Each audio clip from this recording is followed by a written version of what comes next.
Alrighty, here we are. What we're ended up doing today. Welcome back to the Varied Life. Hello, everybody. I'm Steve, the hobby tech guy, American expat, retired here in Korea. And today, what we're ended up doing is this thing up here. We're talking about a 26-hour Space Marine print on the Creality K2 Plus. So we're doing that, and yeah, getting back into the swing of things. Unfortunately, I'm running into some technical problems. I know I've got the YOLO S3 camera. I got a couple of those, but unfortunately, I've got this view, which is working great, but the other one isn't working. And I've unplugged and replugged. I guess I need to shut down my computer. There were some updates to the Ecamm Live software, and I'm guessing I shouldn't have updated. So that seems to be the culprit. Everything else seems to be working out okay. I mean, we've got the mic, all of that. Usually I have problems with the mic, but yeah, this is what we got going on. So anyway, getting back, excuse me, a little bit of background. We went on vacation to the Philippines. We went to Cebu. We went to Boracay. We came back. I ended up getting COVID. Oh joy! That not the final, the bad COVID. It's a lesser COVID, and so I'm getting over that. My voice still hasn't really returned, but I'm feeling a lot better. Wife got that, so she got it first. She got rid of it. I got it. So now hopefully we can get on with our lives and back to doing the stuff that we like to do, like 3D printing, miniature painting, and tons of other stuff except COVID. So anyway, what we're going to end up doing is we're going to come back and we'll take a look at the desktop and I'll show you what we got going on because I know there's people that are probably, why is this going so slow? It is going slow. This is the place where I ended up getting this file. Warhammer 40K Ultramarines Titus, and yeah, it's got a number of plates. Of course, this is supposedly this is on Maker World, which is bamboo, so the build plate is kind of like 256 cube. So that's why there's numerous plates. But what I was able to do is put it onto the Creality K2 Plus, and we're going to see if we get all these pieces into one plate. So yeah, and what I'll end up doing, let me go ahead and do this. We'll put Warhammer 40K Titus. And we'll throw that link up there so that way if you want to get that downloaded, just don't mark it as hey, it's a favorite or download it into my collections later. Download it now because if there's a cease and desist, then what will end up happening is this file could go away. So yeah, a number of people have printed this out, and yeah, I mean we got people that printed out as a miniature, which is pretty good, and then we got some other people that printed out as much larger on a zero point 0.2 nozzle. Took a couple of days. I ended up printing this at a layer height of 0.12. So we're gonna get a lot better quality in regards to details and things like that. But looks like people got some really, really nice prints on here for this thing. So yeah, it's definitely a good looking print. So we will be looking forward to that. If I can get that to go away. Well, we won't just go away from that. We'll just go right to Creality Print, and you can see what we ended up doing here. So with that print, and you know what I'll do is I want to minimize this, and we'll get this up here. So this is the full print here, the full everything, kit and caboodle, and we can see that we did have some problems on this thing right here, and I think this on the belt right around there. So we might have to do a little bit of repair. And then I think we had some issues over in this area. So I'm not sure. We had some other things printed out here. It was kind of interesting if we look at the preview. And yeah, we can see that we got some stuff. Actually, I think it's this right. Where is it? I think we have some issues with this thing right there. So, but this was going to end up taking What did it end up taking? 1 day, 2 hours and 35 minutes, 476 grams of material, cost of $10. And if we look over here to the right, what we can end up seeing is that we did it at I'm sorry, a 0.16 layer height. I thought I put 0.12. Um, Pretty much all stock on there. When we get over to here, what we ended up doing is 3 wall loops. So that way it's got to be a display item. So it doesn't need to be heavy and chunky, but it's still 0.16. And the only thing we changed was infill density to 10. And I did that because we were using adaptive cubic. So that kind of sparses out instead of doing my regular gyroid, which handles strength, is a really good strength infill. This is just going to sit up on a shelf. So it's not going to be played with and it's just going to be looked at and drooled over. So we set that to those there. I could probably, when I was doing and looking at the infill, and matter of fact, what we can do is we can take a look at this infill here and we can see, yeah, the computer is slow. So you can see the infill there is, it's pretty decent. I probably could have gotten away with 7%, or maybe even 5%, probably 5%, but I wanted it to have a little bit of strength. I'd rather have more, a little bit more than not enough. So the rest of the stuff is all stock. When we get to speed, the only thing I changed here was the overhang speed on this first one at 10% of setting at 60. That was due to a recommendation by a guy named Gary who does a lot of big figures and larger prints on his Creality machines. And so he does a great job. So I've always put it at that. For supports, what we ended up doing is support tree auto defaults, have everything onto the build plate. Top Z distance, we set this at 0.24. Usually I set it 0.26, but I wanted to have I wanted those supports to connect up to, and even though you're going to have some space, um, I just, I just wanted to do 0.24. We did top interface layers, interface spacing, which is the spacing between the support and the model of zero point 0.4.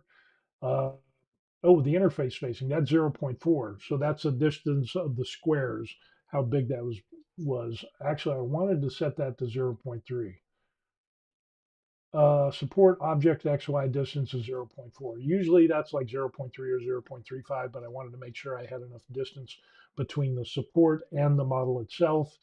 Um, Nothing there for the prime tower because we didn't have a prime tower. We don't have colors, so I should have just unchecked that.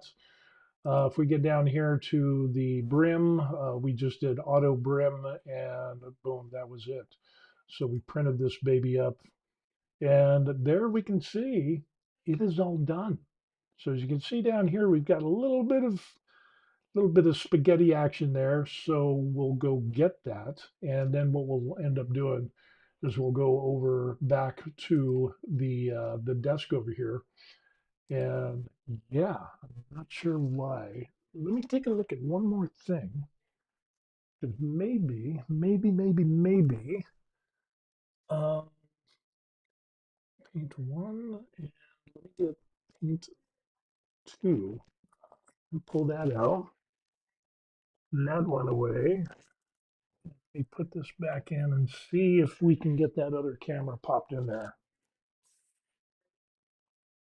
So we can get an overview or an overhead view of top down over on the desk over there. So we're going to wait patiently for a few seconds. And it pops up, but it doesn't pop up. Seriously, really? Why? I mean, I got the other cameras.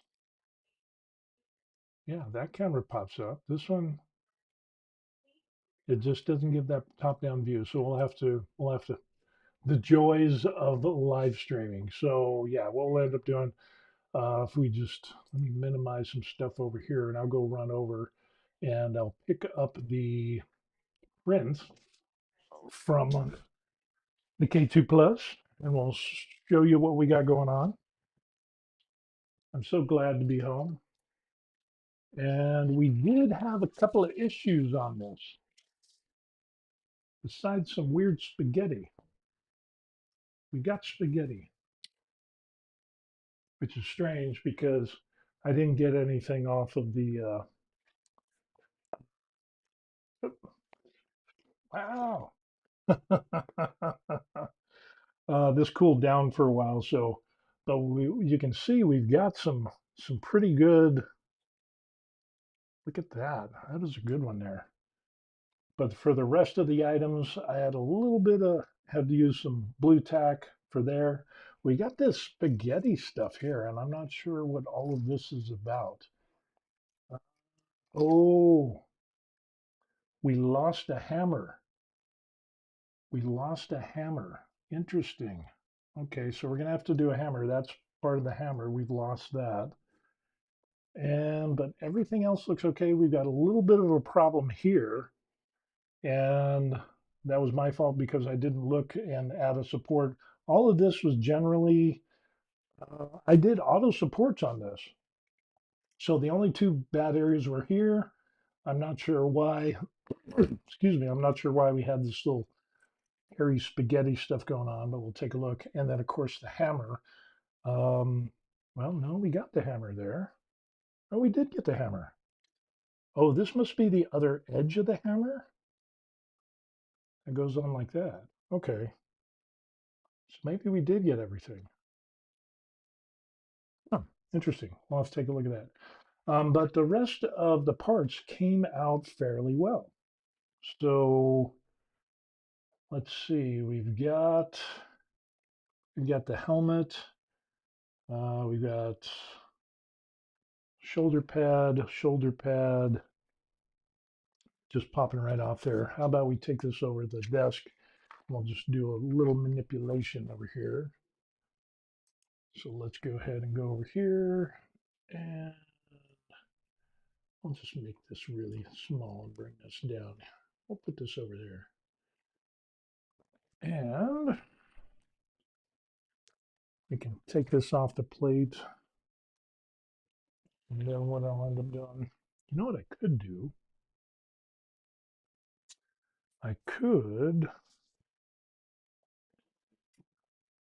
You know what I could do? Let me take this camera. For some reason, this camera is not working. And I think that's because of the update. But what I can do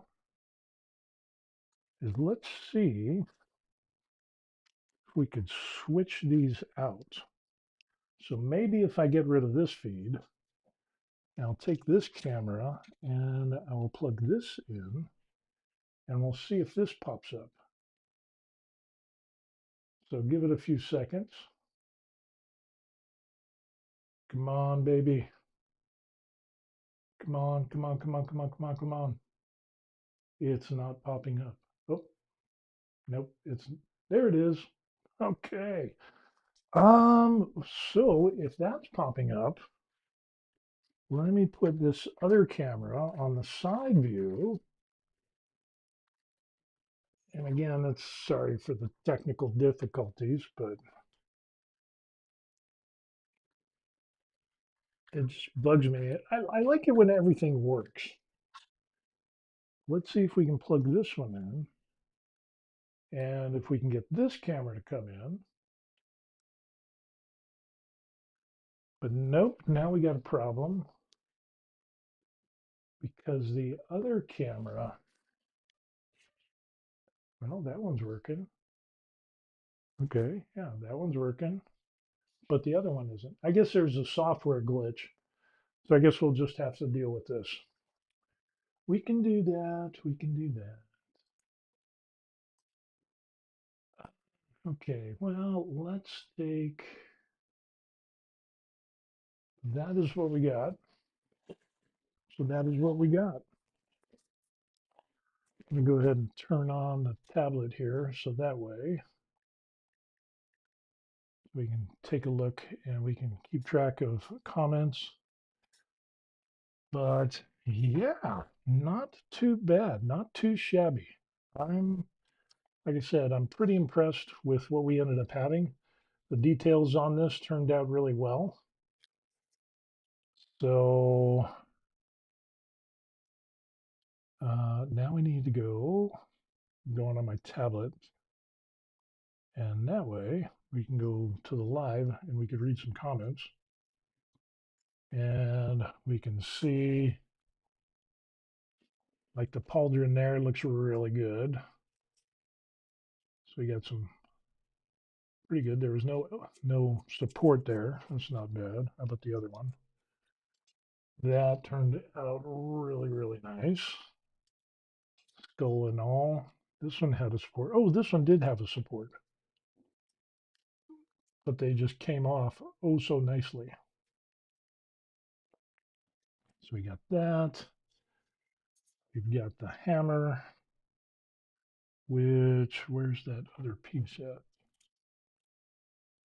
Oh, here it is. So I think this is the one that goes in there, and that'll connect up to there.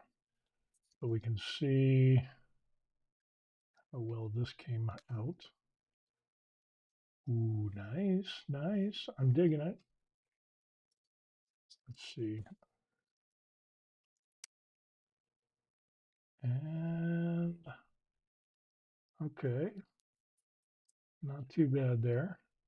Overhangs are not bad, as you can see there. But the details are this is going to be down like this. Got some good details on that. I like it.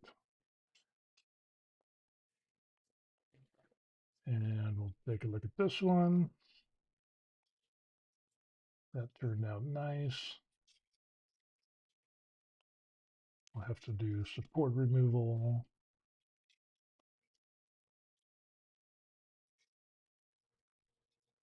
Oh yes, very nice indeed. Daddy like.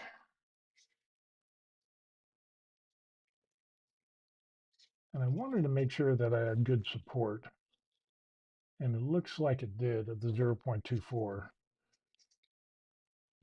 I've seen some people recommend 0.26 or, like double the height of your layer height.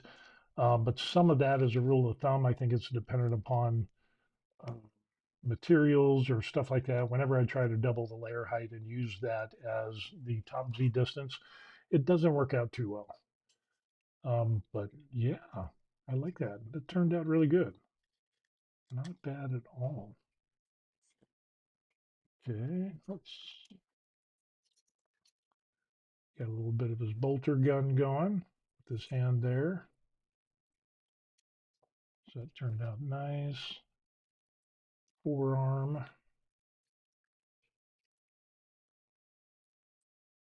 not too bad. Supports came off nicely. And we'll coat this with, I will do a little bit of, oh, and there's the purity seal. That came out looking pretty good.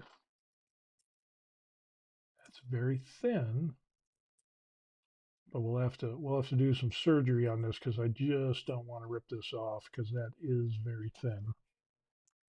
But we have a tool for that. And there is the helmet. And if you can see there, that turned out really good. We didn't even do variable layer height. So you can see we still have, you can still see a little bit on that. But I think if you did variable layer height, you'd add a little bit of time on there. But I think once we get some primer on there, I don't think that'll be really noticeable. There we can look at his waist. The only thing with this being upside down is that now we've got some marks on here, which isn't too bad.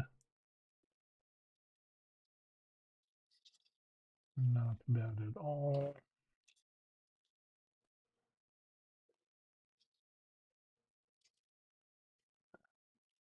And we did 3 interface layers.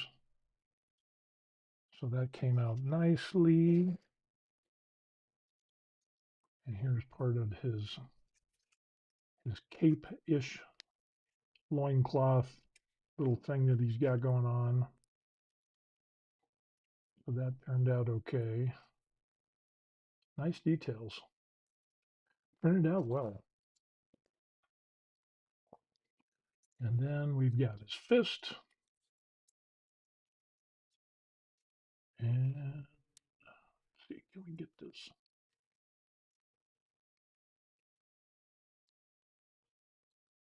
Oh yeah, look at the details on that. That came out really nice. Good job. And of course the base turned out pretty good. Not too many overhangs as we can see there, but we've got some real good looks on that.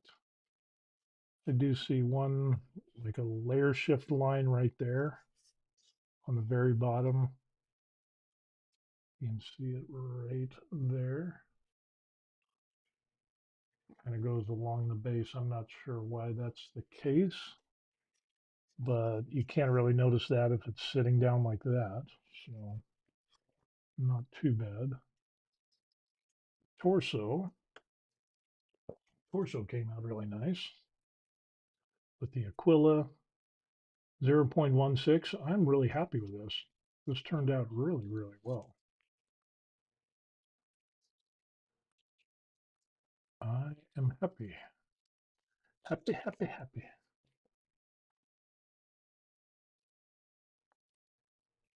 And again, just the tree supports. All of this turned out well. Get that we can get rid of.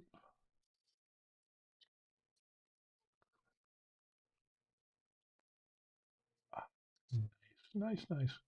Now I could go through and do a little bit of sanding on this, but since this is going to be facing like this and away, uh, I don't know. I might clean that up. I might. I'm not sure. We've got his backpack for the jetpack that we've got. That turned out really nice. And even though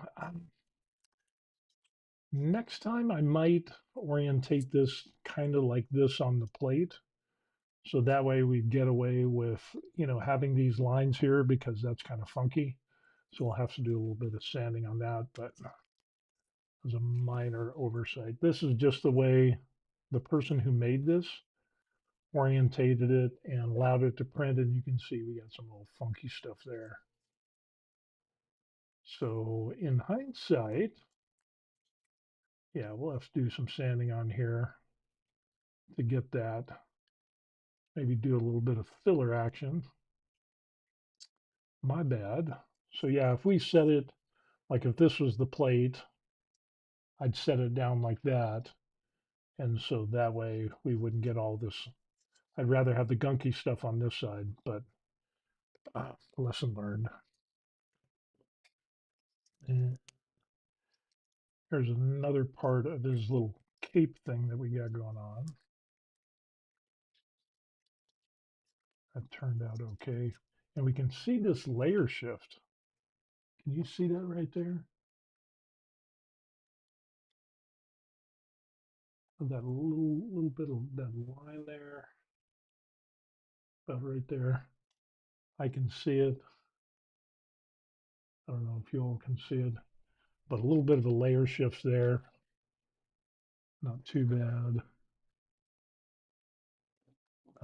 This was purity seal, and I used a little bit of blue tack because this wasn't being supported, and I was a little bit nervous. It didn't have a support, but I was like, let me throw some blue tack. Blue tack is an excellent tool if you've got some supports that aren't doing the job or they break free. Blue tack is the way to go. That has saved my butt a few times. So yeah, and we'll have to get we'll have to do a little bit of,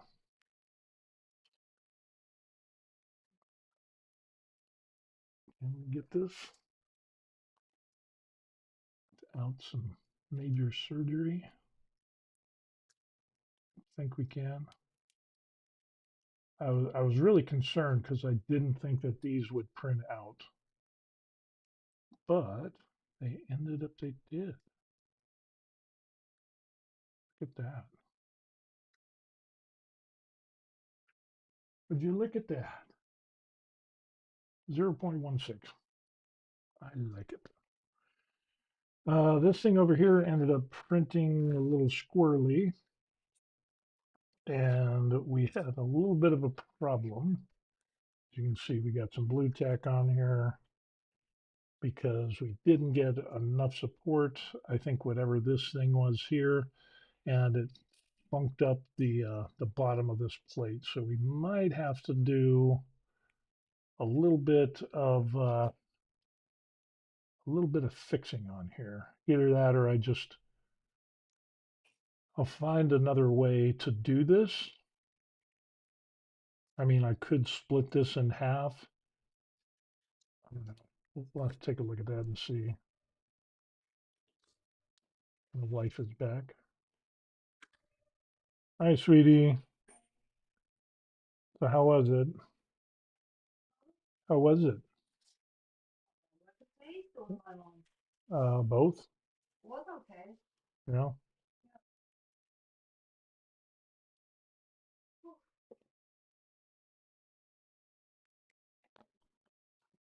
So, but with this here, I mean, I'm surprised that the chain printed.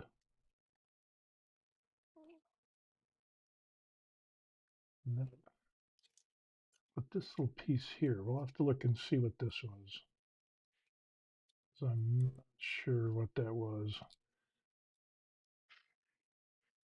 I'll have to take a look at that and see.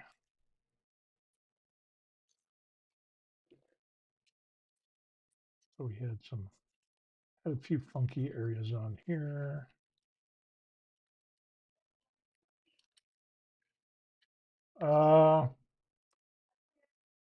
I thought I got it. They're both there, right? Isn't it there on the table? Your Americano on the counter?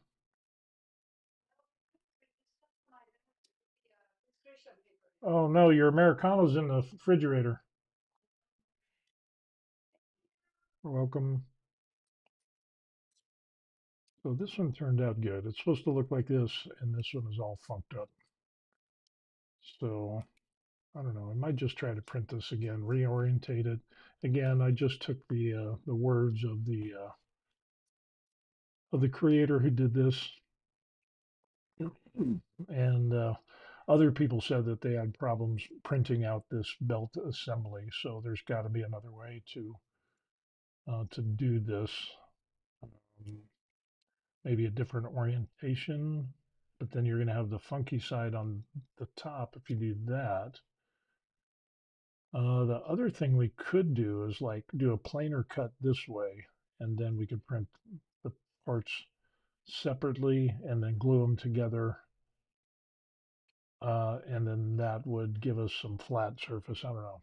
Interesting, interesting, interesting. Here we have more purity seals. Another one.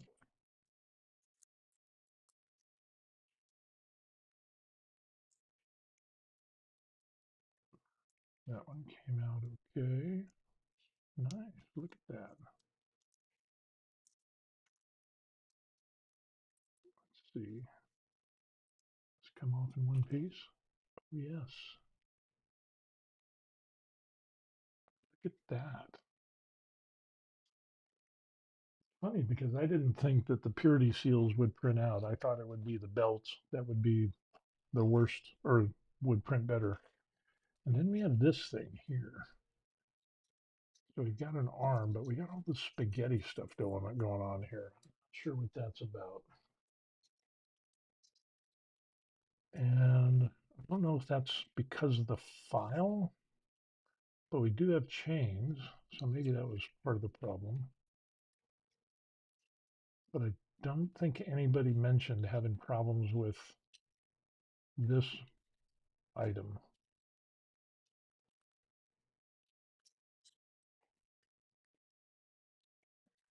actually,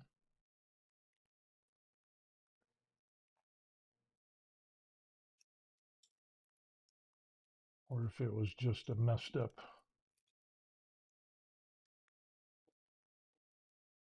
You can see how those individual strands just kind of, if that was a problem with the model or the G code or whatever it is. I think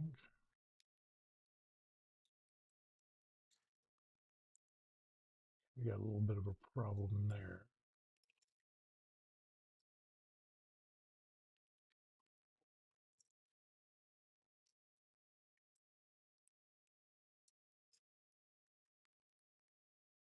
That's not too bad. I've seen this happen a couple other times, but I just never, and I wonder if it's because of the chain. I'm not sure.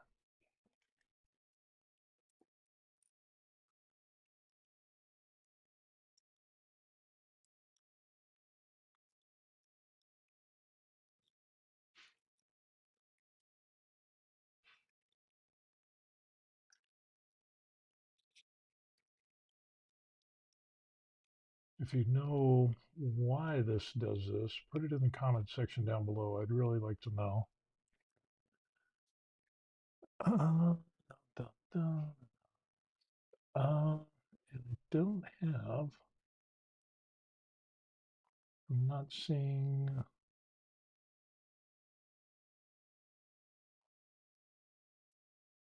I don't see the live chat on here. I got the video, but I don't see the live chat box. Maybe YouTube changed something. So,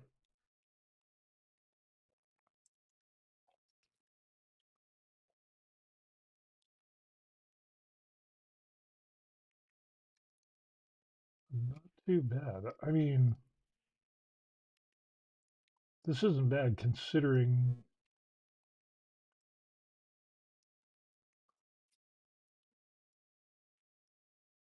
it's not too bad. I, I just don't know why these individual strands just kind of went off into space. I would really like to know why, but doesn't look like it was due to something not being supported,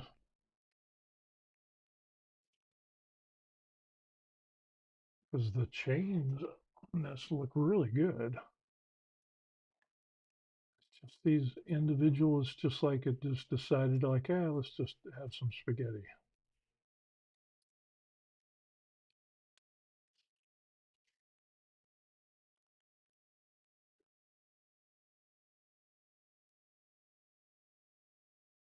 So yeah, not too bad.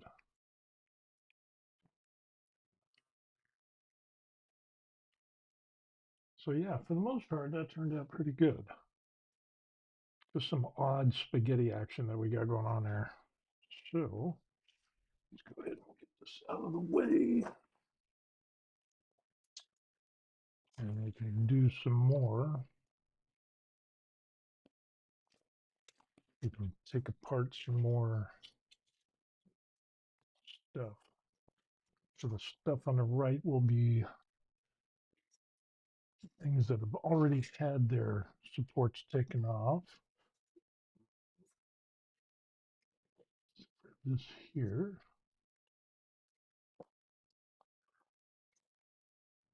Yeah, I like this so far because with this 0.16 or 0.12 layer height, you don't end up with a lot of post-processing,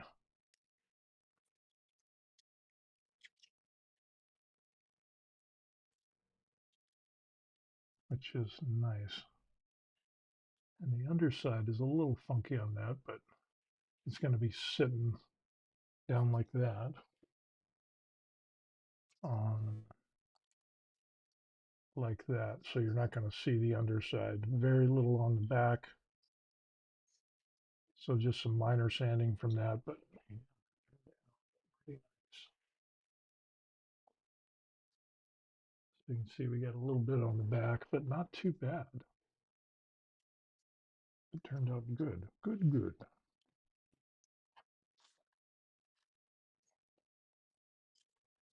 End is done.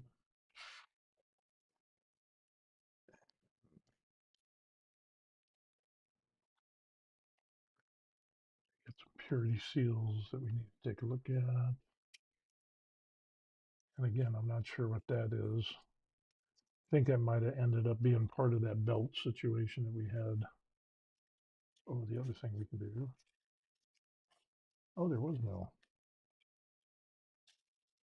It is good to go. Okay. Let's just drag on. Take off our.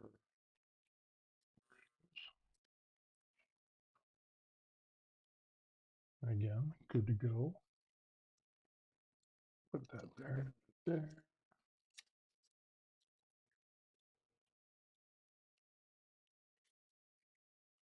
Look at that. Just comes right off. Nice. Very nice indeed. Pretty Seals backpack. Excuse me.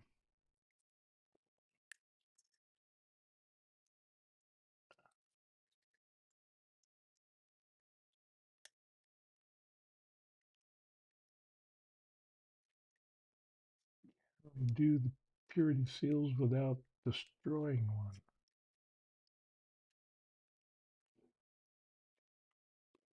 Pretty close.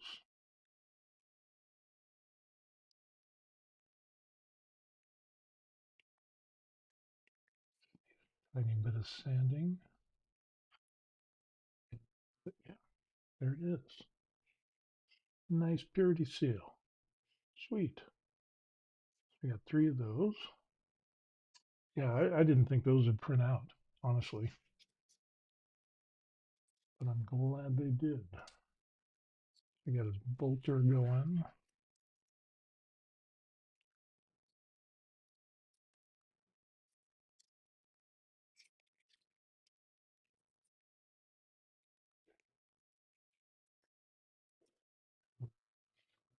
Too bad. On the back side, you can see it's a little bit funky. But other than that, it's not too bad. I mean, a little bit of sanding, boom, and it'll be good to go. That isn't bad at all. Bad. I got that. Got his other leg.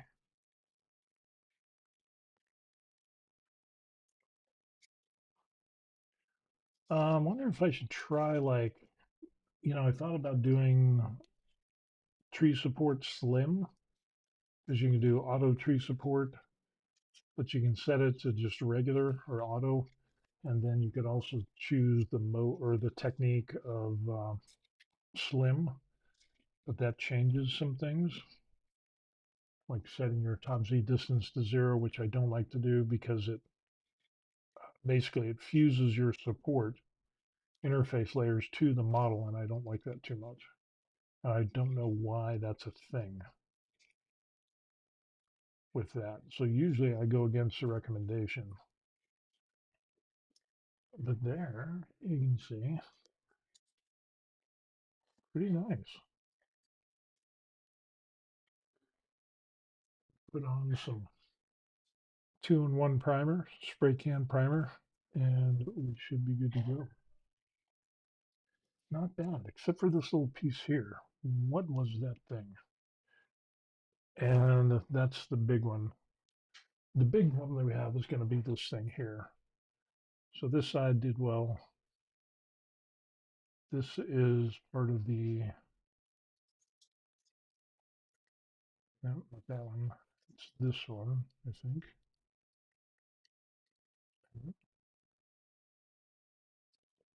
I think it's that one. Maybe there is a, maybe that's what that little piece was. But then we have this plate here. This side plate is supposed to look like this, and it doesn't. And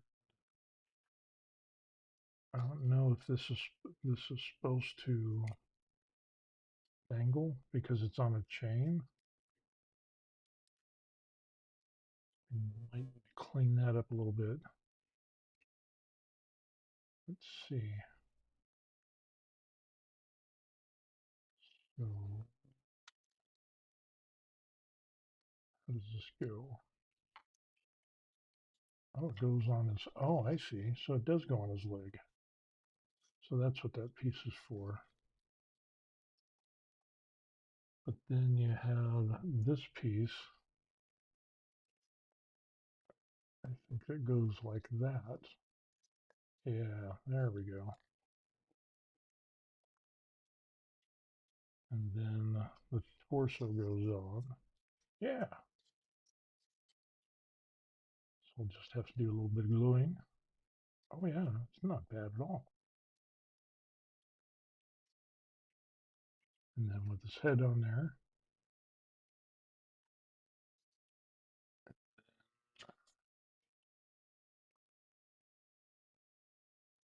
that. We do this with one hand. Oh yeah, look at that. That is going to be nice.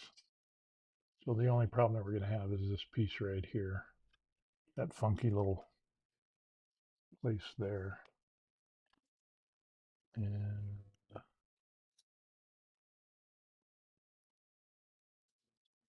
got arms that are going to go on, I guess, kind of like that.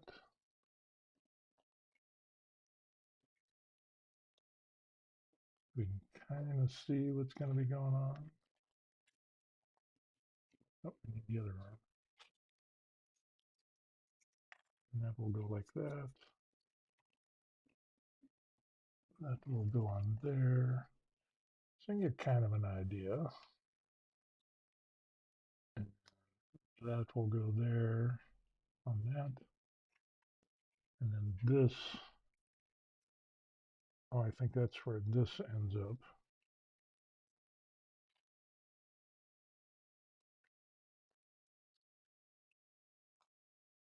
Yeah, like that. And then they'll be able to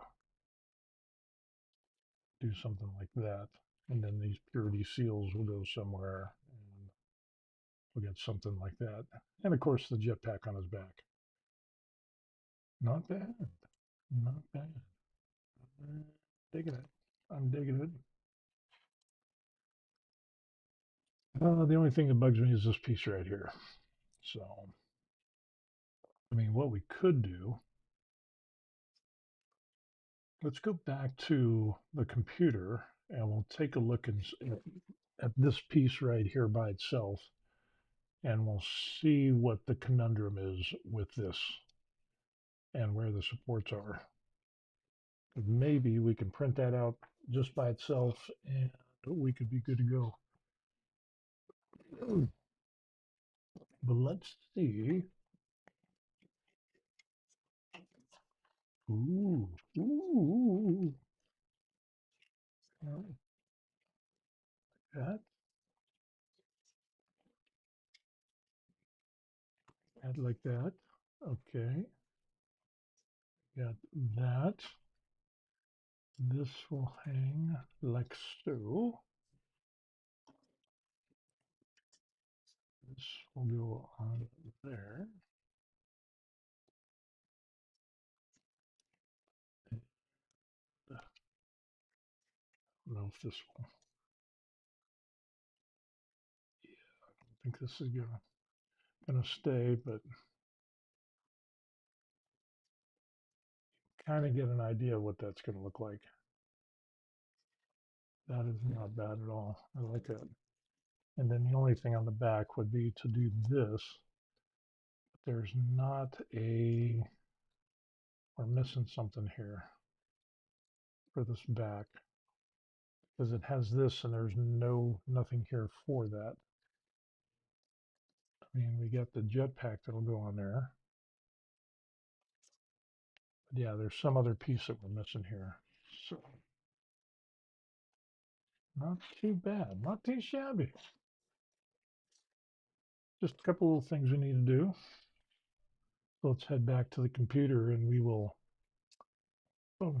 knock that out. Okay.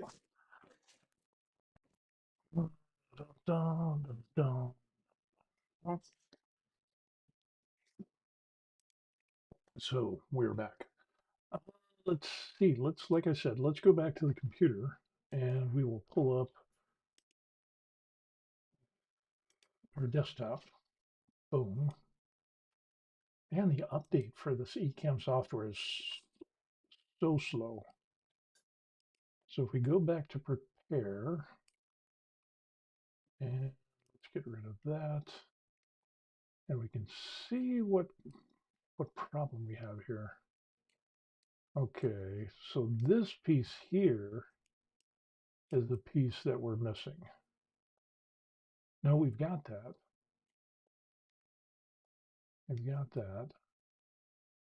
We've got that.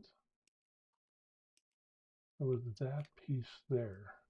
That's the one that's kind of, so tell you what we'll do is let's just clone that and confirm. I'll bring this over here to the new plate.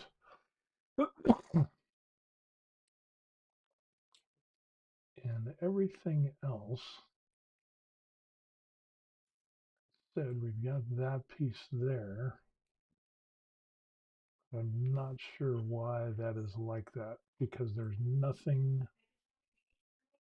Oh, not right now. I'm fine, thanks. So I'm not sure why or how, like this piece here has got that little nub in there. I'm not sure that's supposed to go on the back, but I'm not sure. I'm not seeing where. So I'm thinking right off the top of my head, we're going to have some issues. And that goes for the front. So we're good on the front. It's just the one on the back it's acting squirrely. That and that piece there. So for this, let's see what we can do for this. So if we take a look at this, maybe what we could end up doing is we could do a planar cut.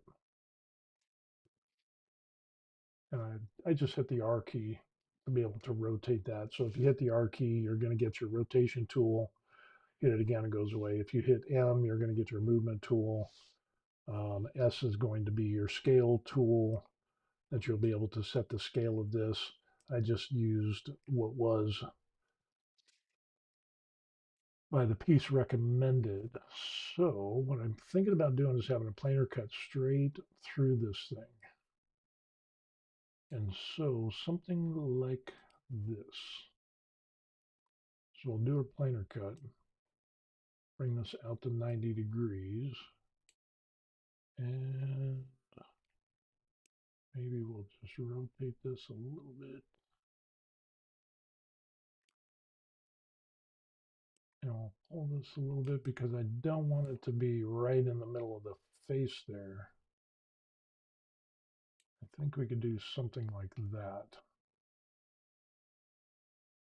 And we don't need connectors because I think we just hold that and connect it because those are really small joints there. So we're not going to be able to do anything with that. So let's just go ahead and perform the cut. And there we could do something like that. And then with this one, we'll go up top and we'll set that like that. And so that way, let's rotate this around just so you all can see it. And we'll rotate this around for the same reason. And so that way we've got supports, but they'll mostly be underneath, but at least we'll have the flat surface of like right there and on that side there. So, we'll just have supports right up on here and then on that. And if we bring back our support page and we're going to do tree auto defaults, And 0.24 seemed to work out pretty good. Rectilinear base pattern, interface layers 3, interface spacing. I wanted that zero point 0.3 to make it a little bit smaller.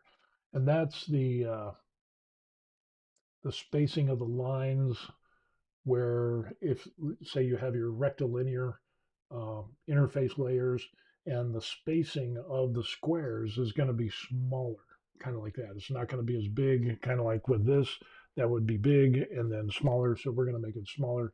So hopefully shrinking that interface spacing down will clean up a little bit of that underside. Other than that, base pattern tree,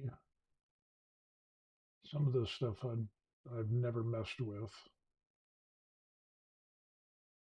But let's try this and we'll see what we'll slice this plate up and we'll see how long this takes.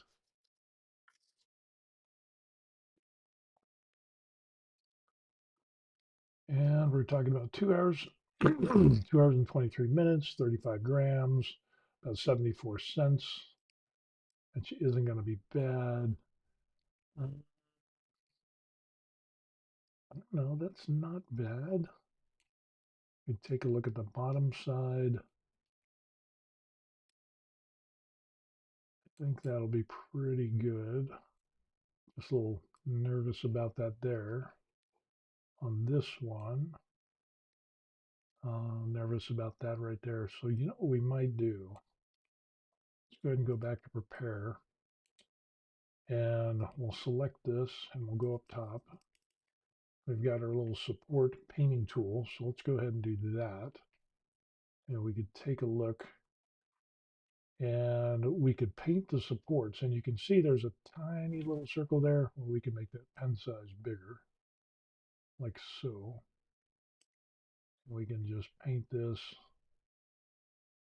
and just get some extra support there. Do that. And then we can just do pink, pink.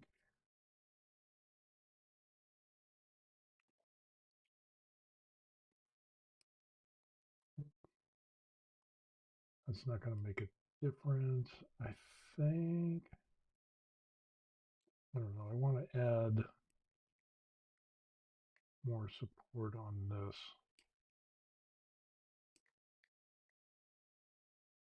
just for grins and giggles. And if we're going to do supports, we might as well just fill that in. Fill in these little parts here. We'll just do a little bit of extra on there. And do a little bit of extra on here as well. I'd rather have too much than not enough. And I think those are the only places that scare me on that. Is just some of those extra pieces there. Let's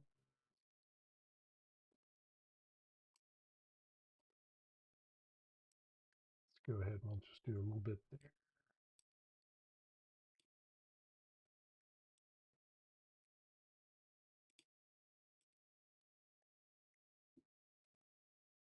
And we'll just do a little bit here too. Just right along that edge.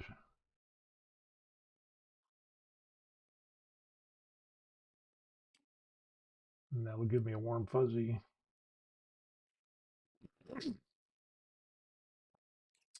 And you know what? To give me another warm fuzzy, let's go ahead and we'll just do a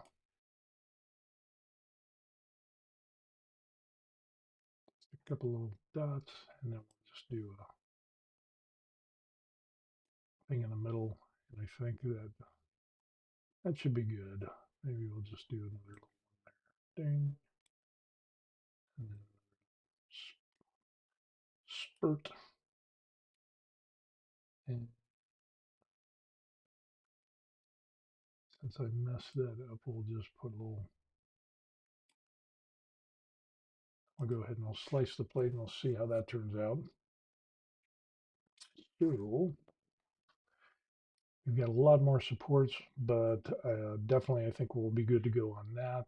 And so we can go back to prepare. We'll select this one. We'll do the same thing and where we can bring this up, change our pen size, and I just want to get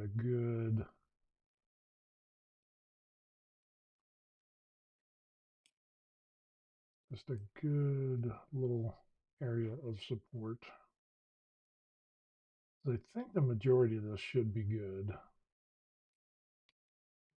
but it's just, let's see. Yeah, I want to do that too. And just do those. We'll do that. That.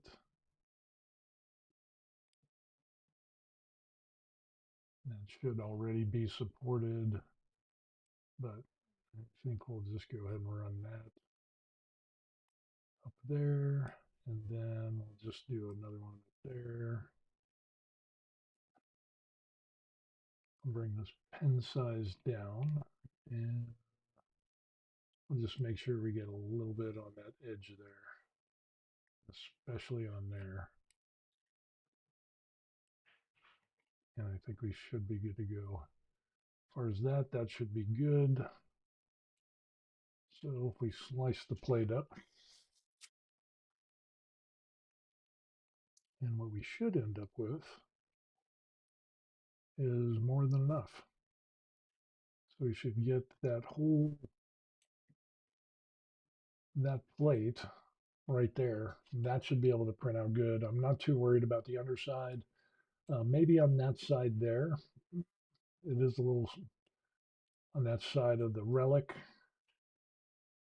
that piece right there. But I think we'll be okay, and we should be good to go.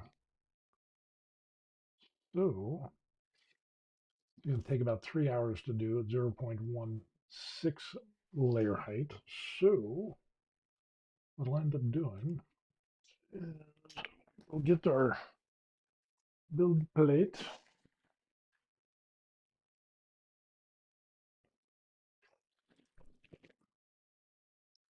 It looks fairly clean, so we'll just go ahead and throw that in there.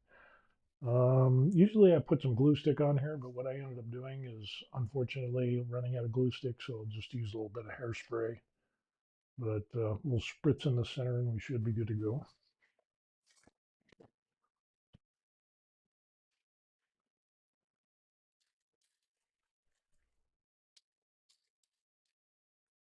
We'll spritz. Throw this on there. Enough. And yeah, we should be okay. So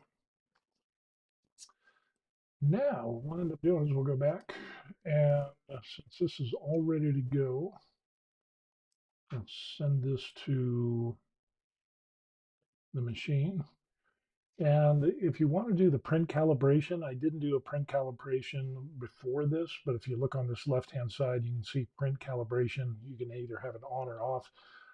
Uh, I did a print calibration a few prints back, but when I reset it to 0.16, I did not.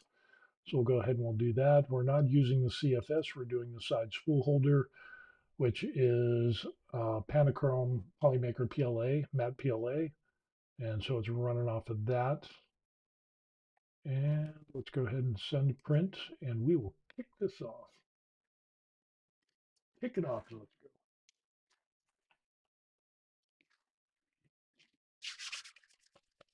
Decompression.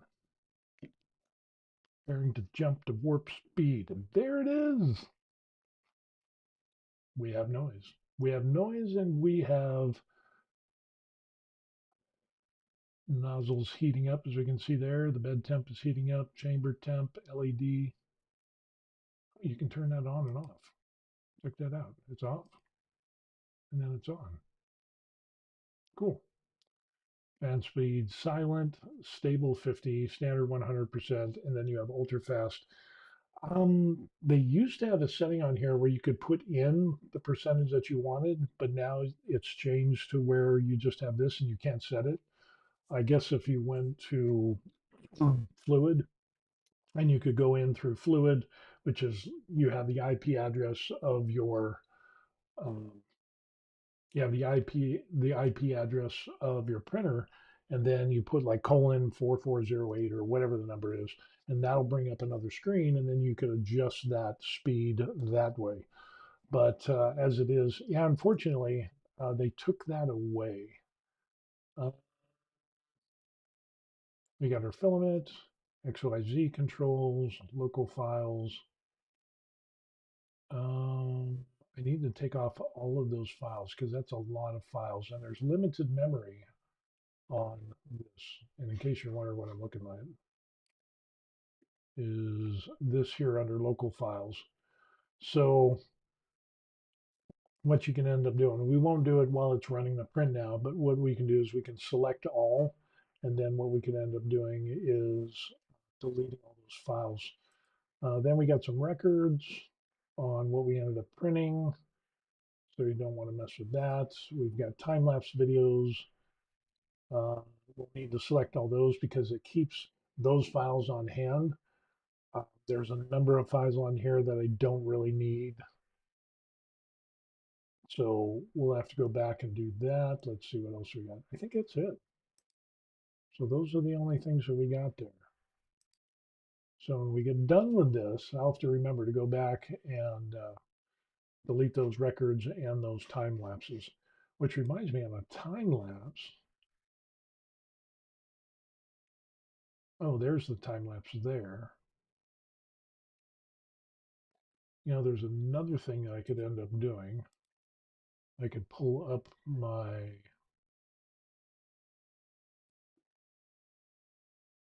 page for Creality Print online, Creality Cloud, and I think I can go through and I can download the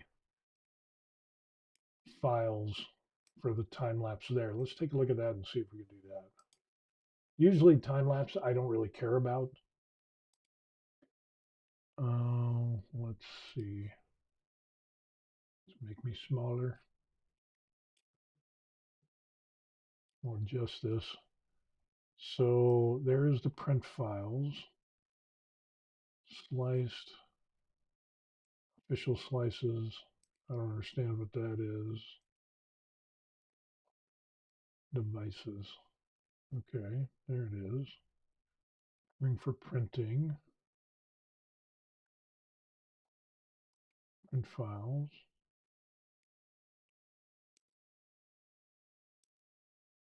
Hmm, interesting. Let's refresh this and we'll see what happens.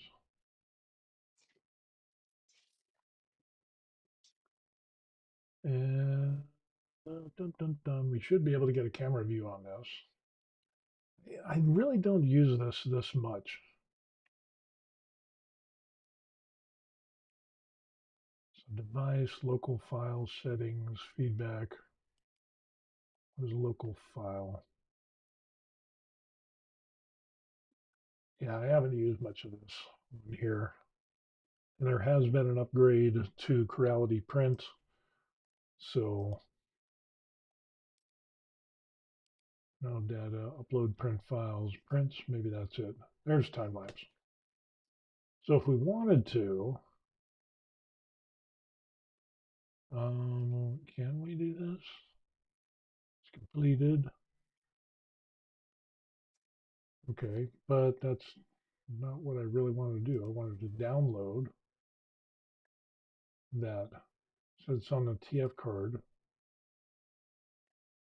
but it can't download it. Okay.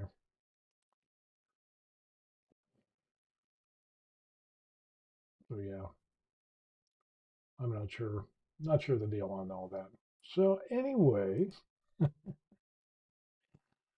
Uh, that's what we got going on.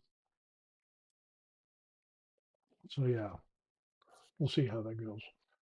Anyway, this will go through the calibration thing. So basically, what we'll end up seeing is like what we end up seeing here. As soon as the slow there finally came up, there's like a 7 second delay. I mean, there's already a delay when you go live on YouTube. But when I click the button on Ecamm Live software to change over to another scene, it takes like 5 seconds. So if I went from desktop to studio, it's only like a couple second delay. But when I go to desktop, click 1,000, 2,000, 3,000, 4,000, 5,000, 6,000. So 6, 7 seconds. And it takes a while to go back to this. So what it's doing is it's running the probe for the bed mesh to see how flat it is.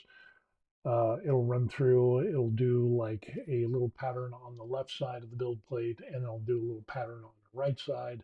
And then it'll supposedly read those printings that it does, those little test prints that it does for calibration and flow and all that stuff.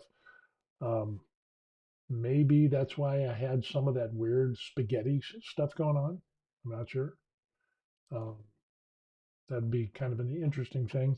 We'll see what happens. But yeah, or it could be just corrupted G file. Maybe there's a problem with the file itself.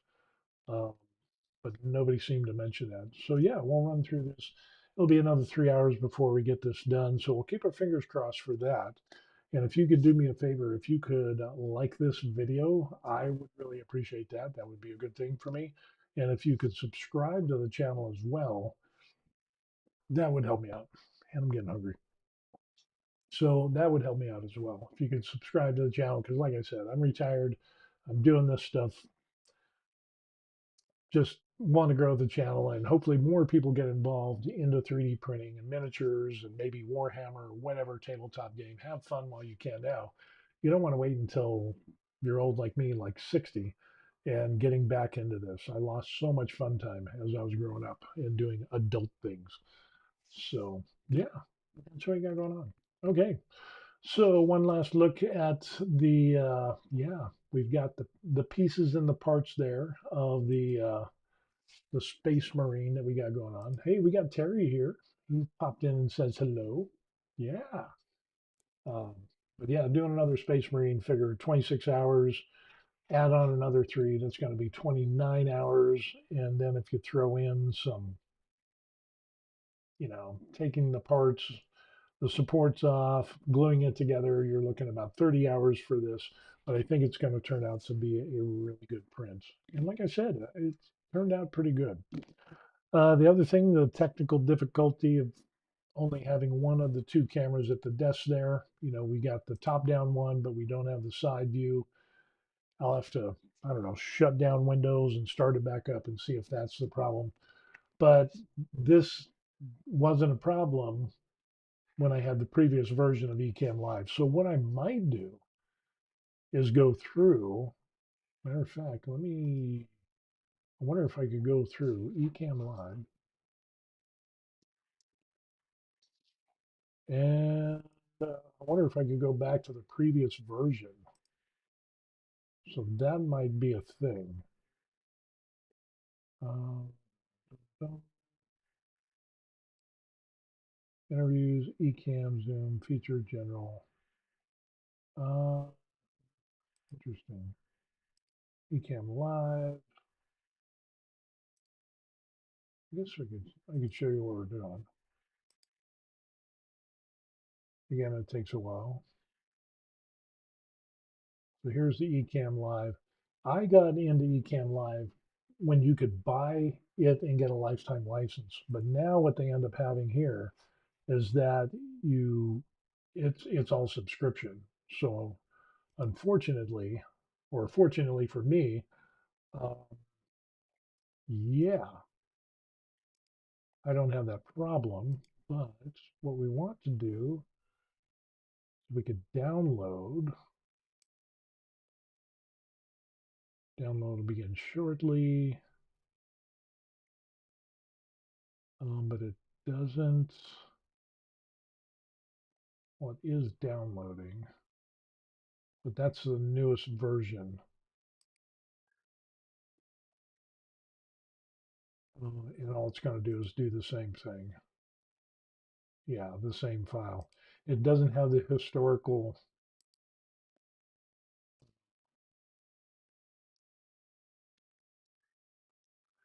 previous versions.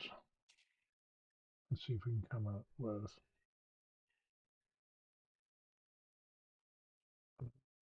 dun, dun,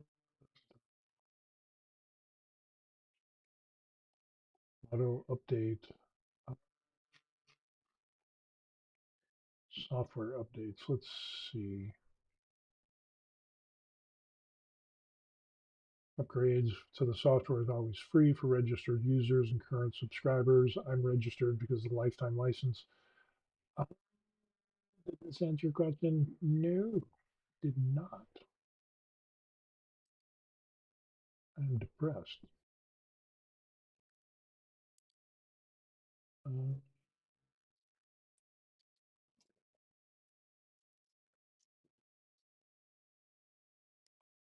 we'll see how this goes.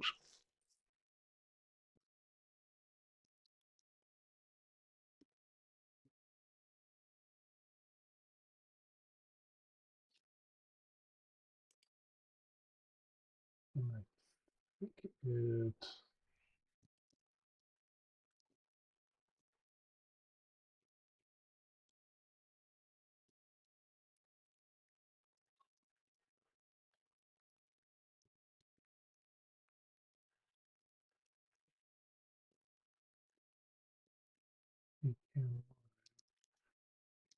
because the current version is slow on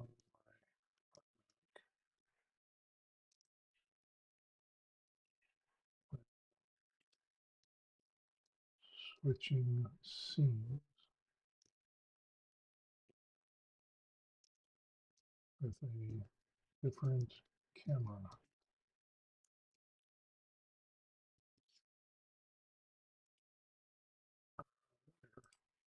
I gotta put you back on this one because I can't. I gotta bring up my cam. I don't want to put my email address out there, or at least not this email address.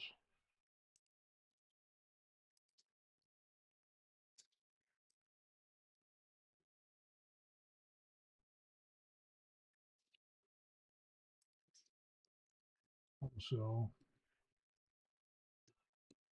with the new version, I don't, or the new version of my three cameras doesn't populate ULATE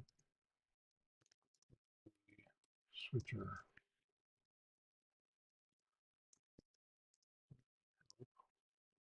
Would be appreciated. Let's see what they say.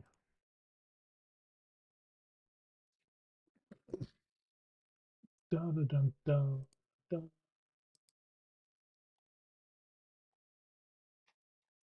Close up. I want the desktop. Yeah, for some reason it takes like 6 seconds. Installing eCam on multiple Macs. Talk to a person.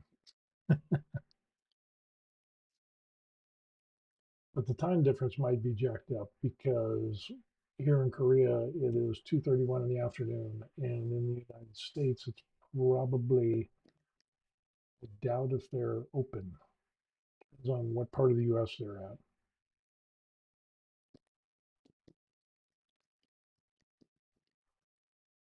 Hmm. Let me go around and get a Sprite. I'll be right back.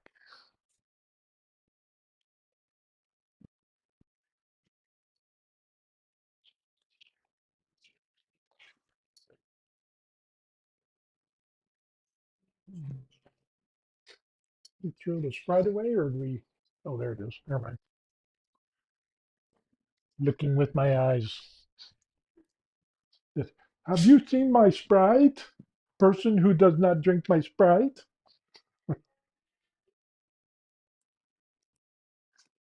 Right.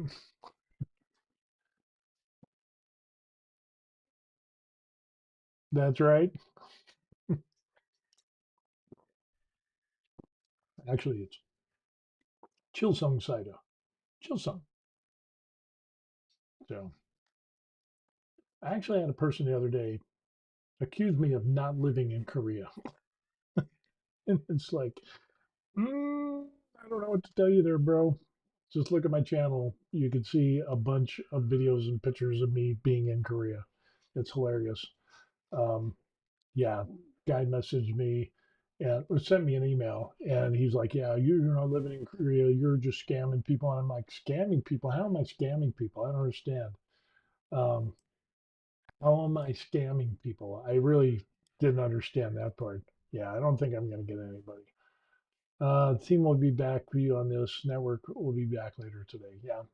Um, so yeah, the funny part of this was that the guy accused me of not living in Korea, and I'm just like, I'm in Korea, and it's like I did a video and I sent it to him. You're not in Korea, and I'm like, yeah, the Korean words of as I'm shooting the video because I shot a video of the buildings across the street that have a restaurant with Korean words and all that stuff. And he's like, no, you're not in Korea.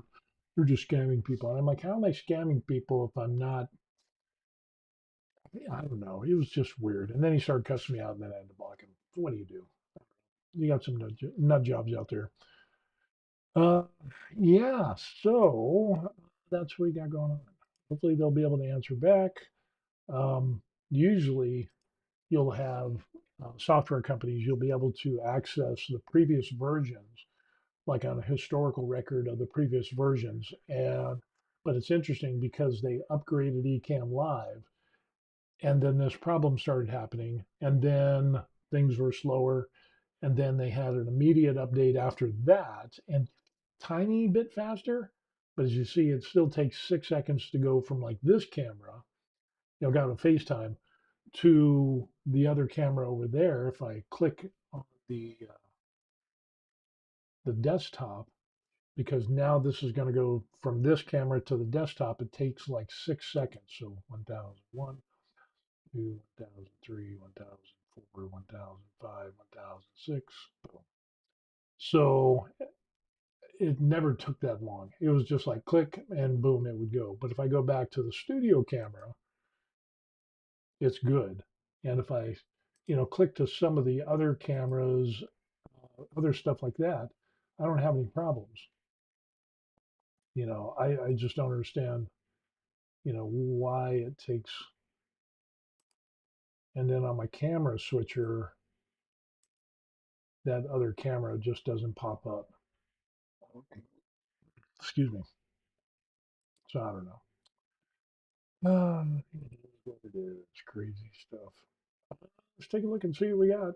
Matter of fact, let's look at our desktop so we can see wait another 6 seconds.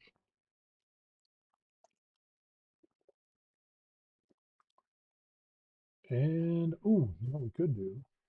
I think I can do this. Is it that one? Yeah, I think I can do this.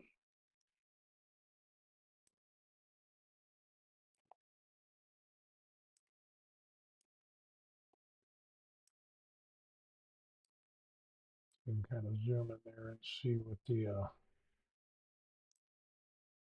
what the machine is doing. Kind of do our K2 Plus cam.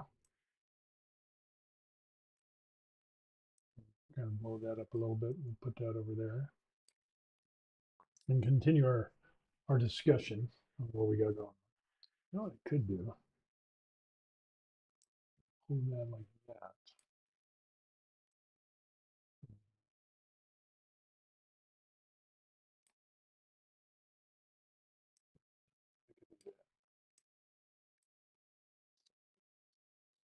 So, so that's what we got going on. Other stuff.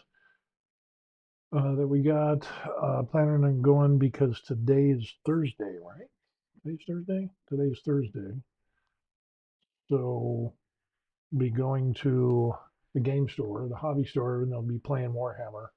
I'm going to go through and I'm going to start painting more of my Warhammer Necron guys. So I got them all base painted.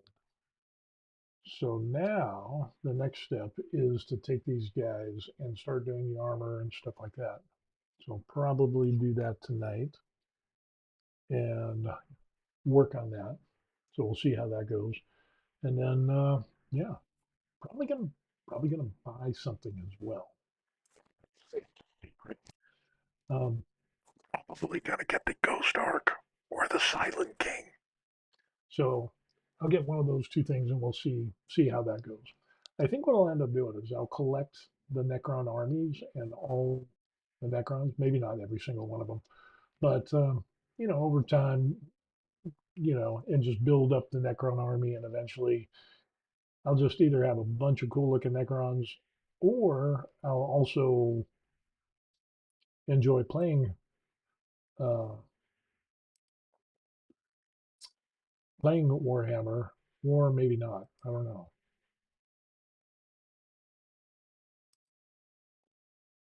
I don't know why it does that. Why that other camera is not coming in. That is just so weird. I'm going to try to plug in another camera, see if that pops up. Oh, I plug in that camera and that comes in good. And that's a USB camera. But when I try to plug in the other camera, not the top down view, but the side view, it doesn't pop up. It's just so weird. I don't know, something's squirrely. Maybe I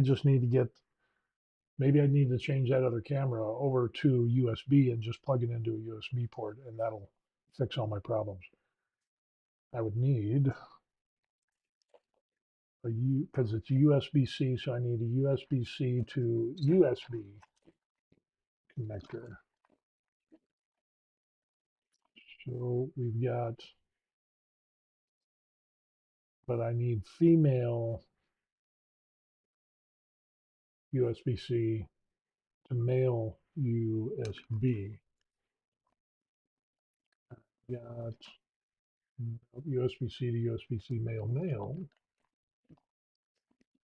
Yeah, here it is. See? USB-C to that. Let's try that. I love it when the junk pile. This is my desk junk pile. This is the only junk that I'm allowed to have on the desk, on this part of the desk. I've got some over here, but it's not that bad. So let's try this out and we'll see what happens. So we will take out that, which is that one. And now we'll take this and we'll plug this into the USB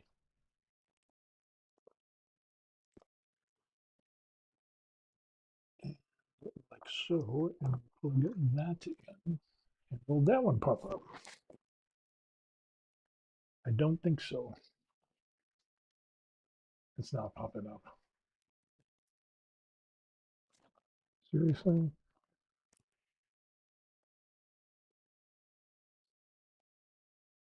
Nope, it's not popping up. Even if I plug it into the USB port, it's not popping up. So if I disconnect that, it goes away. But if I plug in the regular USB camera, yeah, that one pops up. Seriously? You son of a...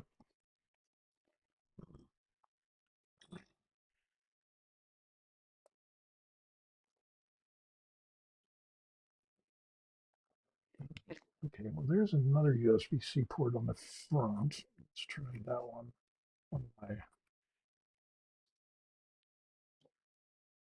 Because I've got it's an iMac, but then I've got a little extension thing that has more ports and everything.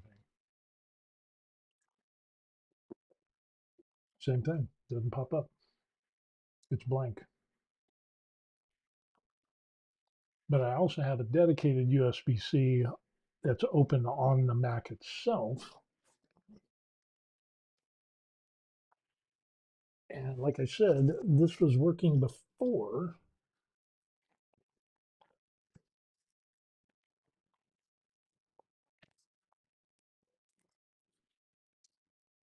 but it's not popping up.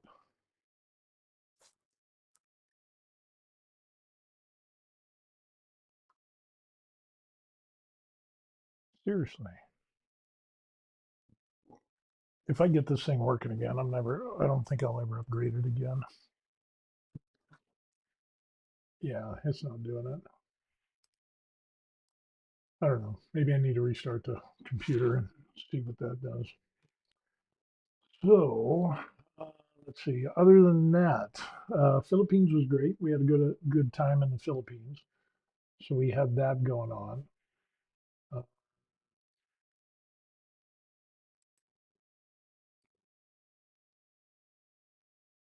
just a little bit.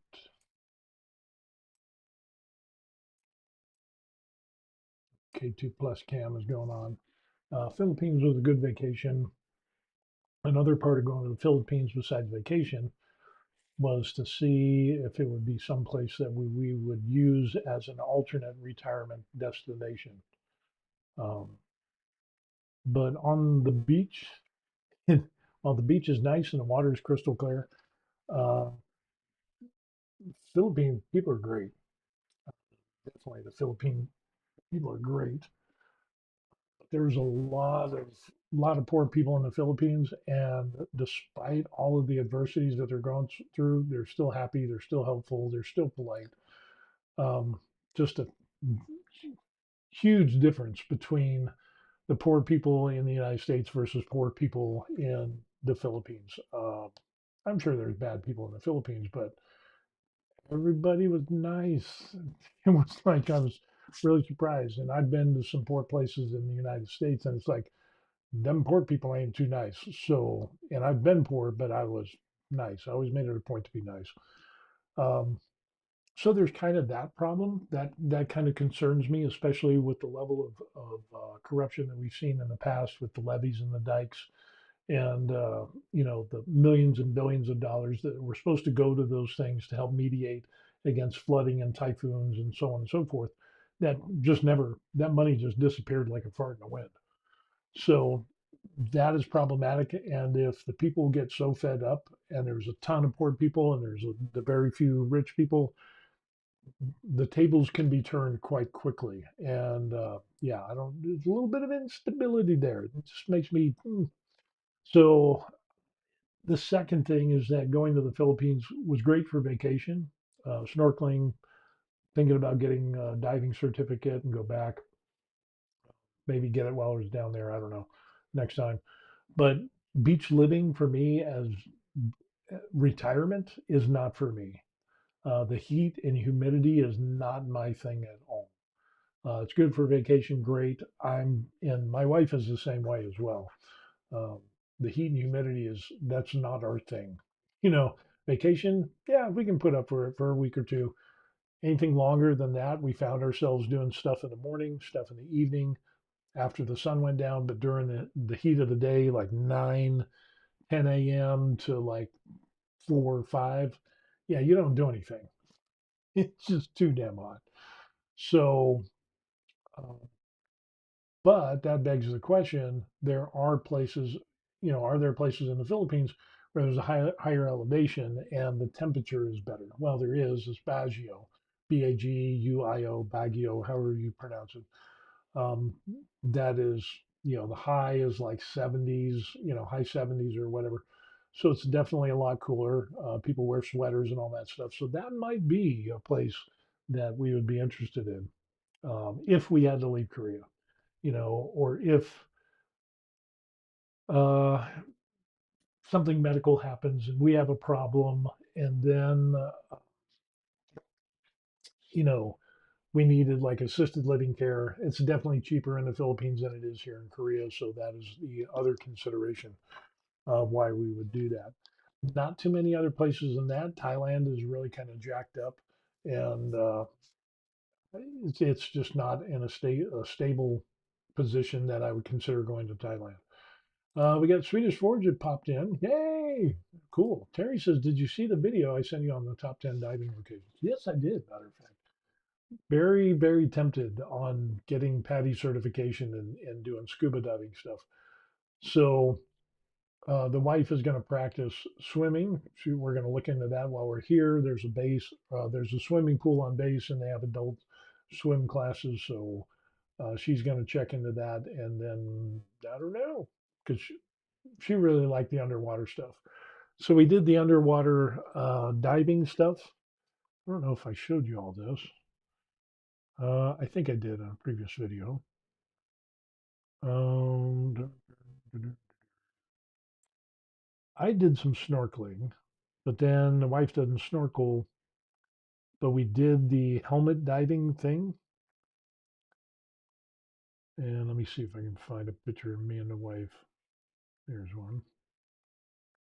Just kind of tap this over, kind of throw it onto the computer over here. Kind of show you. Boom. There it is. The wife and I, we did the little helmet diving thing, which was kind of fun. It was a little, the helmet was a little bit small for me. So it was like, I don't know about that. Um, but being underwater was, she loved it because we got to see Nemo, we got to see little fish, we got to feed fish and all that stuff. And yeah, it was really, really cool. So she loved it. So I think she would really like scuba diving. She just needs to learn how to swim. So yeah, the top 10 diving locations, that might be a thing. Might be a thing. A ton of people go down there to go snorkeling, and I can see why. It's just incredible. Swedish Ford says, "Good morning from Sweden. What are you doing going to print on this time? Do you have a lot of pictures on it?" Don't have a lot of pictures, but we did look over here on there is we've been having problems. And let me see if I can move that around. We did a Space Marine. And if we can kind of move this, so we got that. And we got the Space Marine guy going there, printed out at a 0.16. And I thought, as soon as I saw it, I was like, yeah, I, I want to print that out. So uh, part of the belt and the pouches and some of the stuff on the model didn't come out well, so we're reprinting that out. It'll take about 3 hours, about 2 hours and 40 minutes now, but that should come out good, and boom, we'll be good to go. There's some very little sanding that we're going to do. Again, did it at a layer height of 0.16. Everything turned out great, and I thought I did it at 0.12, but I didn't. I'm not sure why. So, yeah, hopefully this will turn out good. That'll fix all that stuff. And then, but there's still an issue that we need to fix because he's got like his.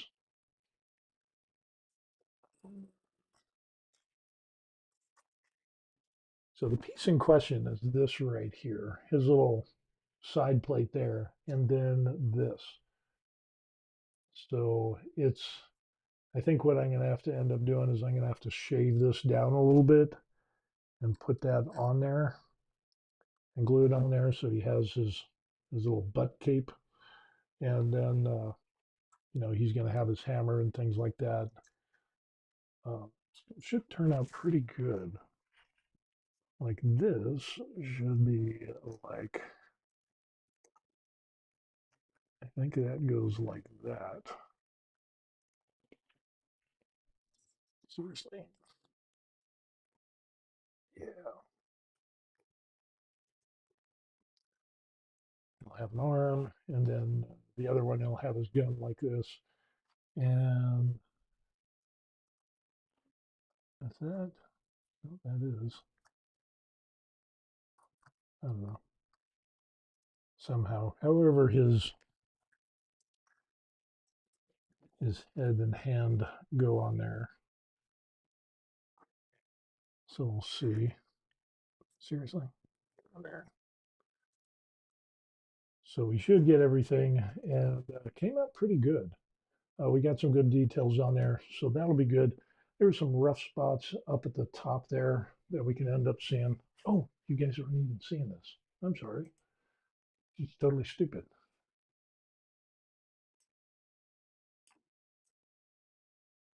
So, yeah, there it is. Sweet Ford says, wow, big one. Nice. Just printed Iron Maiden bust, and we'll start with Ozzy Osbourne. Cool. So, yeah, that turned out pretty good. But the only little thing that I'm going to have to fix, of course, is the belt because this plate was all jacked up. And then part of his cape, I think he had a couple of different items, and I think he had some different models, and I think he mixed up some of the pieces because this doesn't line up.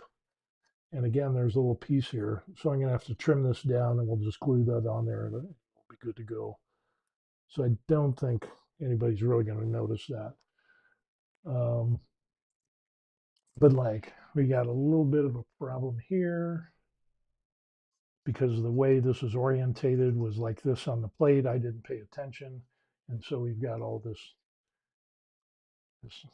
funky stuff here. So I'll have to do a little bit of sanding, maybe a little bit of filling, but for the most part, came out pretty good. So besides my errors, it printed out fairly well. So yeah. So yeah, that's what we got going on. Turned out good. Good, good, good, good. So we'll see how this other piece goes. We'll take that. And then I don't know. Other stuff that we got going on. We were gonna go to Hawaii. We're not gonna go to Hawaii. there was some changes. So we're not gonna go to Hawaii. So we got that. So that's free. But since we're not gonna go to Hawaii, what we're going to do in lieu of that is buy a refrigerator. So yeah, the wives get to buy the refrigerator they was because the other one we have is like 7 years old or something. Came with a unit, it works, but it's not as nice as the wife deserves. So that's another thing that she's going to be looking for is getting a real nice refrigerator. So we'll get a nice refrigerator. I think we're going to be staying in this place. Um, we were talking about buying another apartment and then move into another apartment, but it would be a downsize down to a 3 bedroom, 2 bath instead of a 4 bedroom, 2 bath like we have here. So, um, yeah, it is going to be, we're going to stay here and then we'll buy a 3 bedroom, 2 bath in another town as an investment property. So we'll see that. Swedish says, one question, isn't it time to paint the Hulk behind you? Pile of shame. Yes, yes, yes. Dang it. Eventually, at least he's primed. I mean, yeah, I need to prime the base, but yeah, he's all primed up and ready to go. And for the most part, I think he's good. That's as good as he's going to get for the prime. So at least he's primed and ready. So I just need to get the airbrush and just, we'll do a video on that. I need to prime the base. So but yeah, I need to get that. But I did a smaller version of him. And so hopefully the smaller version will turn out like this. Or the bigger version will turn out like the small version that I did. I did a lot of this with airbrush. So when I was fairly new to airbrushing, I'm still new to airbrushing, but it turned out pretty good. So ground affected, he had where he did the Hulk and a lot of the techniques that he used, I used on this and it just worked out really good. Did some washes as you can see on the back to get some details, some lighter greens, darker greens and things like that. So yeah, hopefully the big Hulk will look like the little Hulk or whatever. You know what I'm talking about. So yeah, I need to do that. Um, I did finish the Necron Lord. Now we're just doing show and tell. We finished up the Necron Lord. This was printed on the K2 Plus, and yeah, the base came out great. It came out well. For the blades and everything, I did airbrushing with ink and different colors, and then some lining and stuff like that. This turned out really, really good. A little bit of different colors back there.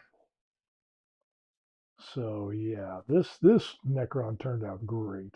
I'm really, really happy with that. And of course, we did some more airbrushing and stuff, so I'm getting a little bit more experience on that. But yeah, this turned out really good. I love this one. So nice, so nice. And then we've been working on the Tyranid as well. So here's the big Tyranid that we're doing. As you can see, we've done some colors on there. We did some line work. So besides the black, we also have, green on the edges, kind of like a darker green and things like that. So we're in the process of doing this. This is turning out pretty good. And then we'll put them on top of that volcanic base that I did, and we'll have some red shooting up from the bottom. Hopefully we can try to mimic that light. But yeah, this one has turned out really good too. So he'll be a good model. He will be good. So yeah, good stuff. But yeah, eventually we'll get to the Hulk. We'll get that eventually. So, uh, resin printer for the Hulk was printed on the Creality K2 Plus. Yeah, so that was really good. The Tyranid was printed out on the K2 Plus, and the Necron Lord was printed on the K2 Plus. So I still have, matter of fact, you can see that box right there, Uniformation GK3. That's begging to be unboxed, and I just got over COVID. So eventually in the near future, we'll do an unboxing of that, and we'll get into doing, hopefully, keep the fingers crossed, that we'll be able to get some resin printing done. My daughter wants some resin prints done, and so yeah. And since the other one died, yeah, we got to run that gambit. So yeah, so much, so much I want to do, so much I want to do. Yeah, so that's what we got going on. And also learning how to play Warhammer. I'm going to try to do that, especially now since I've got the base colors done on my Necron Combat Patrol and a couple other pieces. I figure I want to jump into that and try to learn that. 60 years old, good Lord, there's so many rules to Warhammer, it's crazy. And now that they have the 11th edition coming out, they change rules and models and whatever. But I don't think they're changing Necrons that much. So we'll see what happens. That's just kind of weird how they make money. They change rules and you spend a ton of money making an army, and then they kill the army and say, "Oh, we're not using those anymore." You can still use them in friendly games, but like for official Games Workshop tournaments and stuff, you got to use the right ones. So thankfully, the hobby store that I go to is they're not too caught up in all of that. Oh, it has to be, has to be authorized, guaranteed, by the book, figures. So yeah, it's kind of good. We'll see how that goes. We will see how that goes. So really looking forward to that. But so many small miniatures. So many small miniatures. They're so small. So I don't know. The other thing is that I wanted to spruce up some of my Necron lords. So like on this guy there, it's kind of hard to see because this camera doesn't really focus. But I put some wires on his the hand that's down. It's got like wires that are down there that will kind of act as like lightning, And then I wanted to have kind of like a shield around him that was kind of like in the background, not like a halo, but just kind of a cool looking thing. And so I started playing around with. Let me see if I can find that. I don't have that. Okay, boom. I started playing around on Tinkercad, and I was like, you know what? I want to have like a sphere with like holes in it, maybe like hexagon holes or holes like that. And then what we could end up doing is taking that, printing that out on the resin printer, because you wouldn't be able, I don't think you'd be able to do it on the K2 Plus. We might be able to, but I think it's so small, I'd have to do it at 0. Whatever the 1.2 or 0.12 or 0.8, whatever. But let me show you what I'm talking about here. So, this is going to take about 6 seconds. Yeah, crazy. So here is what I was thinking about doing. So if you have like a character, let me see if I can man. Can we do a man? Can we find a man? I don't know. Soldier. No.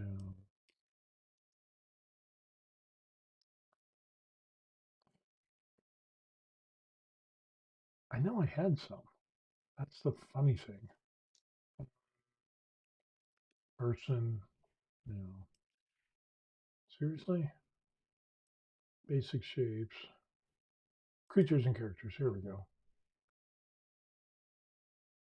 So let's do this guy. Let's do Elvis. Let's do Elvis. So there's Elvis. And let's say Elvis was our little character, and what we could end up doing is kind of like that. And so he has kind of this, I'll just grab the whole thing. So he's kind of got like this kind of orb energy shield around the back of him or something like that. So I'd been playing around with like a big orb like this, and then I found some other ones that I got off of like printables or Maker World, kind of like that, and then took those, and then stretched them out into different shapes. I think this is the one that I really like. This is a good one. So let's take Elvis and we'll bring him over here.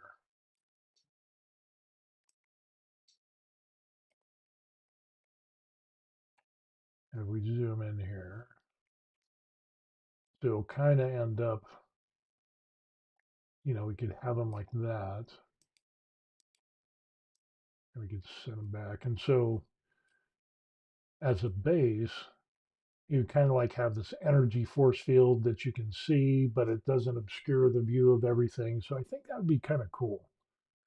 So I got a couple of different ones that I tried. And here's another one here. I don't know if I like that one as much. I don't know. Maybe that would work.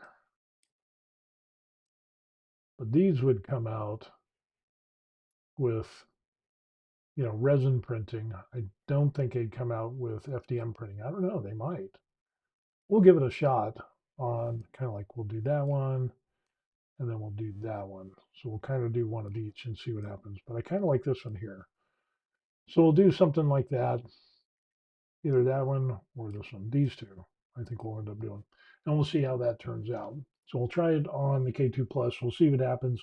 If it doesn't work out, then what we'll end up doing is the resin printer. So yeah. Dun, dun, dun. Think about getting a little support when you do this, maybe. I don't know. I mean, it's going to need support eventually. But that's why I'm kind of thinking, well, maybe this would be better if it was on a resin printer.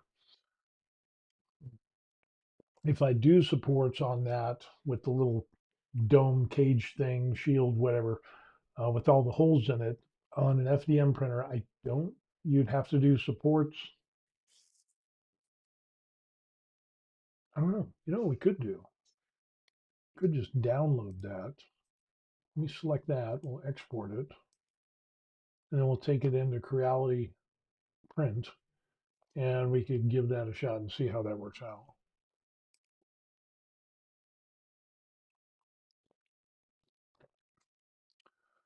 So we're going from here to Tinkercad, and that good. That downloaded, and then what we'll end up doing is we can go back to Creality Print, and let's go back to desktop for click it and take another 6 or 7 seconds for that to get on board. And there we put everything on the Space Marine on one plate. That was the cool thing about the Creality K2 Plus. We're redoing these two parts here. We split his belt in half, so we're doing that. But for this little miniature thing that we're doing, dun, dun, dun, we could do that. And that is what that would look like. The problem is that this little cage thing is so fine. I don't know how that would work. So support tree, auto default, on build plate only. I don't know if that would work. Let's slice this and we'll see what happens. 0.24, all that stuff. Let's just see what it comes up with. Yeah, see how it's not even making those. So another, so I kind of thought that's what happened. Empty layers. So it'd have to be thicker. Dang, that's messed up. So it's not big enough, and that's at 0.16. Let's try it at 0.08. That's the smallest I can go. Um,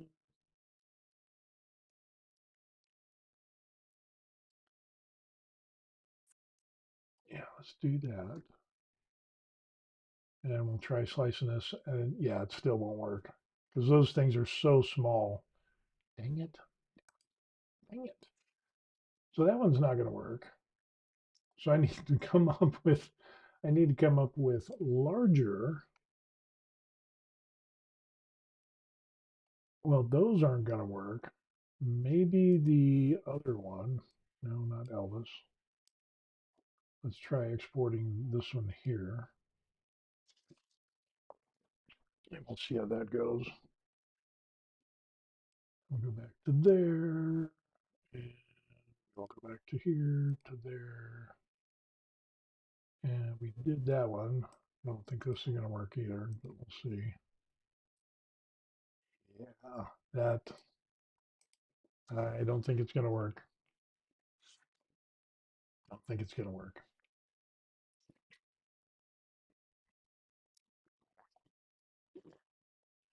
Ooh, ooh, ooh. Supports are ugly. Oh my gosh. That is horrible. Ooh, maybe.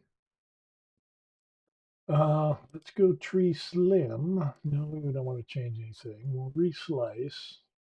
It's on the build plate only. So let's see what this looks like. Still 2 hours. That would be a lot of,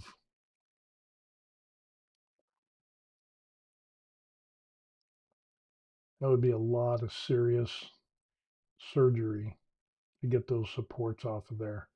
Let's try unclick on build plate only. Dang it. And I like that other one better. Again, 2 hours. That's slim support. That's a little bit better. That would still be jacked up. And we're missing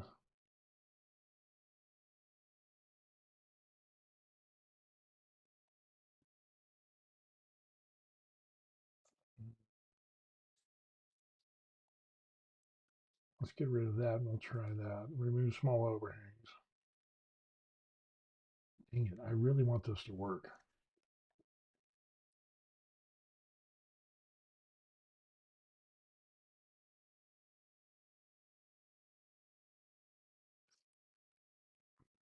That's 0.18.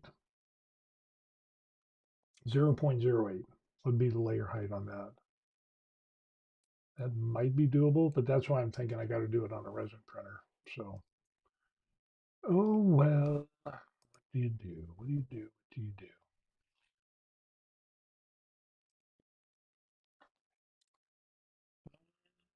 Dun, dun, dun, dun.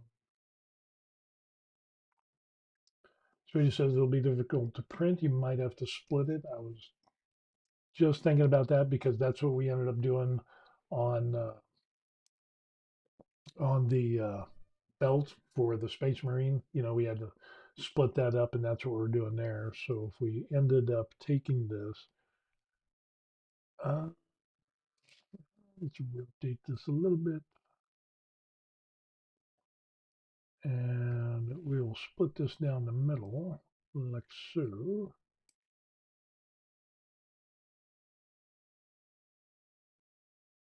90 degrees, and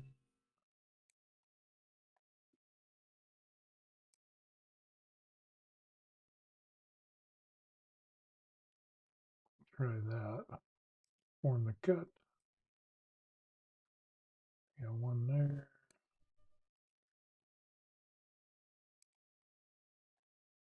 Do that. That could be better. That would be a little bit more manageable. Slice the plate and we see what we end up doing there. That'll be a lot easier for the supports, that's for sure. That'll only take an hour and 46 minutes. So that is definitely a lot. I don't know why we need supports for that. You got some little booger on there. I'm not sure why we have that. I'll have to check the base of that. It's probably what it is. But that is a lot better. I mean, we still got some ugly areas here that are gonna be, but it's a lot better than what it was. So yeah, that's possible. And that's with the tree slim. Let's try if we go back and we remove small overhangs. That might be able to help us out a little bit. Yep, hour and 39 minutes. And 15 cents. So, oh yeah, that'll be a lot better. Still have some, maybe some problem areas there. We might have to give that a try and we'll see. I think I'll need to clean up that bottom piece there because that is not conducive to goodness. So I think splitting it is going to be the way to go there. Oh, I do have some little ugliness on the bottom of that. Okay.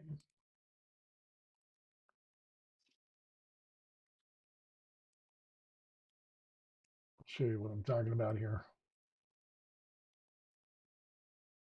So on there, that's the one we did. If we look on the bottom, I got some ugliness there to do. I don't have it on the other ones. So what I'll end up doing is over here, we'll put the hole and put it on the bottom. I'll just draw that out like so. Like that, join all those together. The magic of Tinkercad. Boom, it is all cleaned up. So now we could export this. And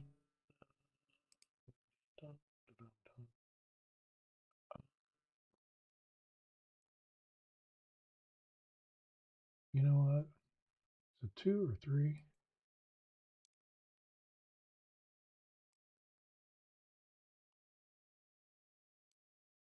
rid of that picture. So let's export that again. Nobody wants to see me in my bathing suit. We'll export that again. And then we'll export the other one, which would be, is that one clean? That's clean.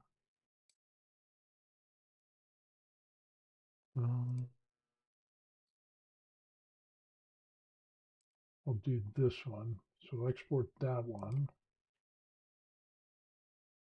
And then we'll export this one as well.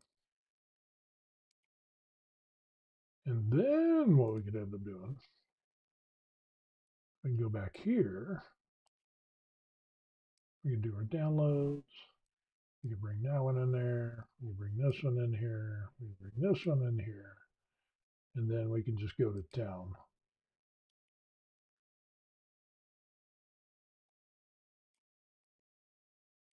And then we can do the same thing. So this will do a little bit of a rotation. Not that, but on the model. I think that one's okay. And this one, is that good? Yep, that's good.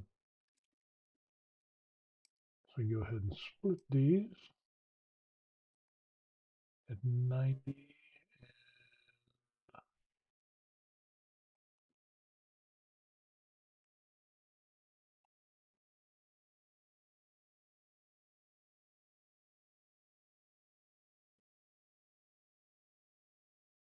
We'll do that. Want to cut on that guy.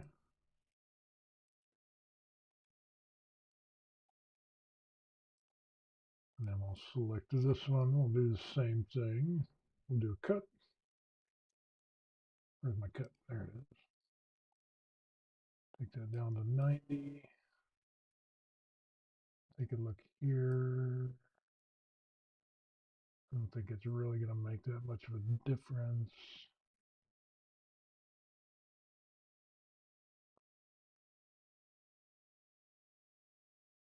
We're going to have some pieces that are going to be gone. I think it's good enough for government work, so we'll do that.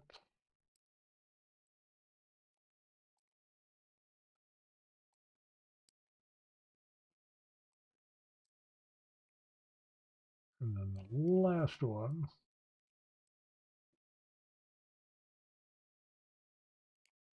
we'll do the same thing. Go to 90.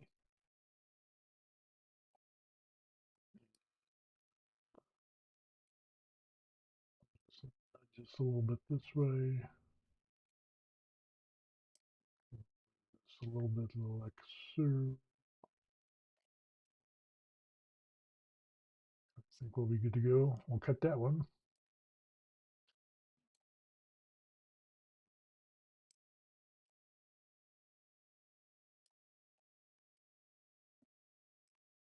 And we'll do that.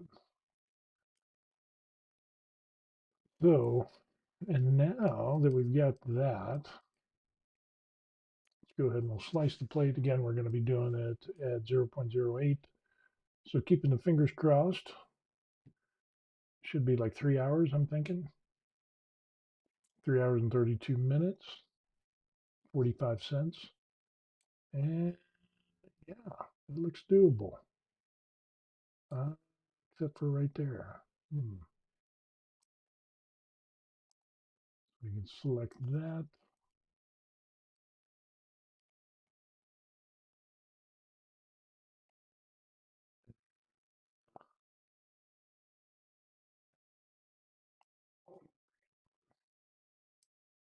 And just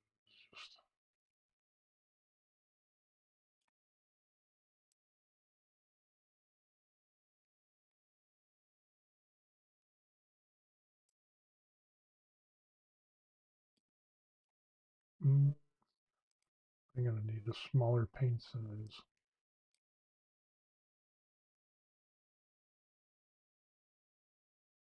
Yeah, they should be thicker. They definitely should be thicker. but I'm at a place where, unfortunately, on Tinkercad, I'm left with trying to find this stuff and I can't make it thicker. So, because like this was the ball, and then what I ended up doing is doing that.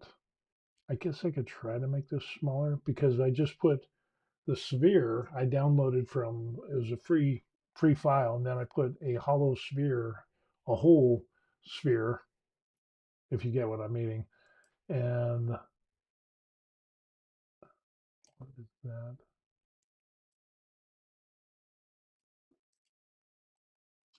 What is that?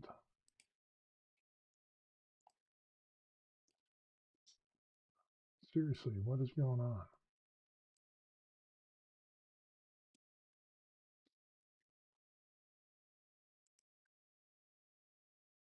That is so odd. Why is that doing that? I had some problems with this. So I'd have to bring it down like that. And then I'd have to go here and just play with it to be like that. So we get like two levels on that. And then we could end up doing this. Oh, I wonder it's a little bit funky. We could do that. And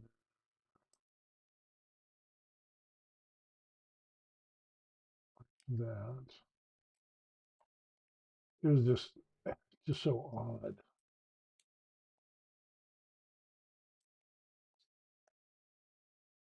And just trying to get that totally centered so that I would have,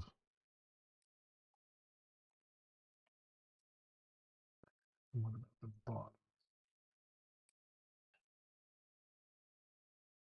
It's just a weird thing. And I think that would be able to get me that. And then if I do that, and do that, and that.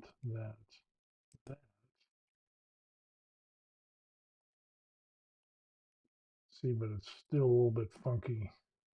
So I had to play for that. I had to play with this for like 30 minutes to try to get what I had over there because the sizing was just a little bit off. So what I could do is let's select that. We'll do a copy and then we'll just do that and we'll see what we end up with. Because that might work. I'll have to play with it more and do that. But yeah, like Swedish said, it definitely needs to be a little bit thicker on there. So it's going to take a little bit because of all the geometry. But basically, what I ended up doing is taking this model, yeah, and see how it did that weird thing like right there, and then we have some of those weird pieces. So we got like two levels there, but on here it's only got like the one level. So yeah, trying to center all that stuff was just really weird. So um, let's see, that was that, and that's pretty thick. But I'd want to do like half of that, and that's why I want to do that sphere. So what is the measurement? 179. Okay, well, first of all, that's off. Let's just go 200, and that would be 200. Maybe that was part of the problem. Okay, now this one is 202, 200, 200, 200. Okay, now I know why. And then if we wanted 5, then we would make this 195. So 95, that 195. 5, 1, 5. Seriously? 5,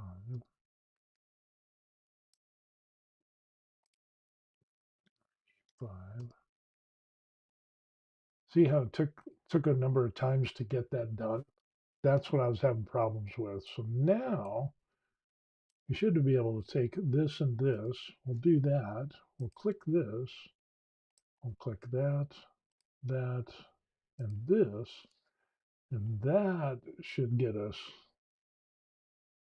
what we want. We're still going to have some weird little pieces there, I think. But it looks a little bit better than what we had before. So let's go ahead and just do that. And that might give us the piece that we need. We'll see. We'll see.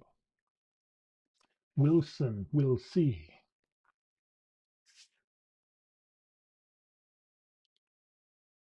I miss the veal bratwurst that we had. Okay, there we go. That we had in the Philippines. It was good. Yeah, so we got some areas that need some cleaning up. I could put that. Well, it's on the other side as well too. Damn it. Yeah, like I said, it just kind of. Let's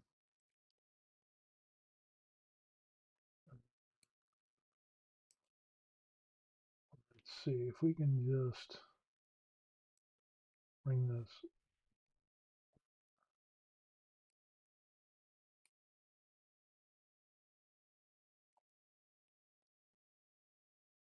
And then we got this side. If we bring this just 0 point out, like so. Ooh, we might have it, folks. We might have it.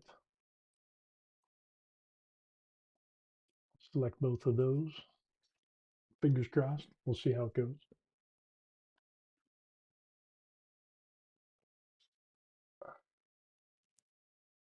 I think this could be it.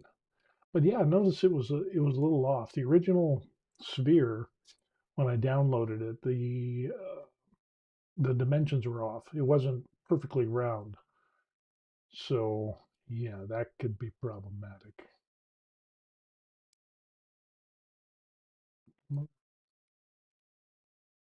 And the problem is the sphere is got so many triangles and everything. I think it's pushing the limit of the online little Tinkercad engine to the max. Okay, there we go. Okay, yeah, that's what we want. Actually, that could turn out pretty good.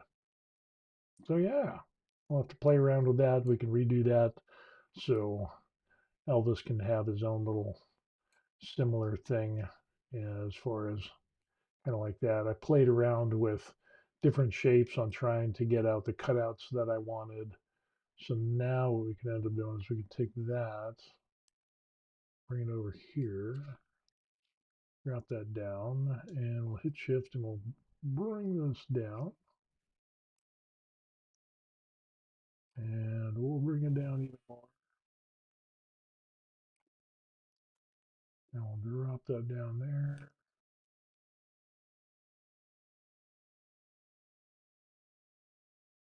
And we're going to have to drop that down a little bit more. Kind of like that. And then what I ended up doing is having to like smush the sides in the back and then cut open the front. So yeah, we'll have to play around with that. Interesting, interesting. I'll keep that as a reference because I like how the holes that I put in that, I like how that turned out. But you can see how it's kind of like egg shaped right there. And this one is round. We're going to have to do the same thing. And we end up, take this one because we can take a small one. Is that the same size? No, it's not the same size. We want the bigger one. And then we could bring that there and use this as a model. So we could pull in the sides. Because I wanted to bring the sides in so that they're just like, got a little bit of space there on the edge. And do the same thing there.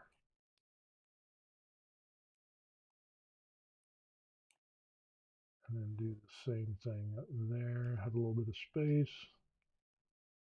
And the same thing there.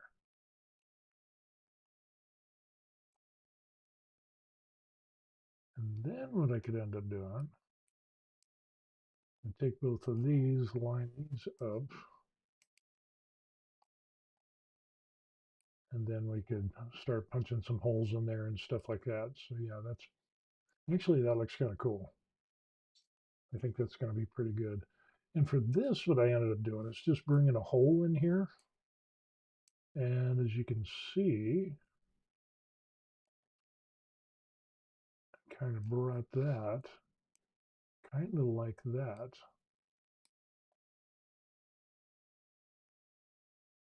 And kind of brought that up like so.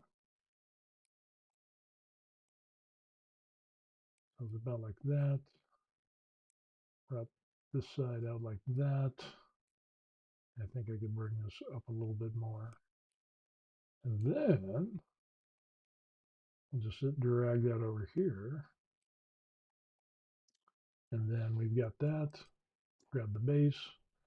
We'll line this up. And we could do something like that. And then we could start playing around with this. And drop that down a little bit. Kind of like that. Maybe draw that up a bit. And then seeing, you want to bring that back.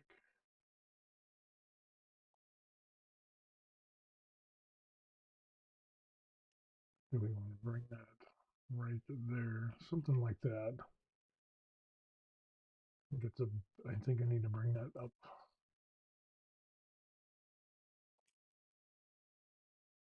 Like so, and then something like that. We could bring it back to there.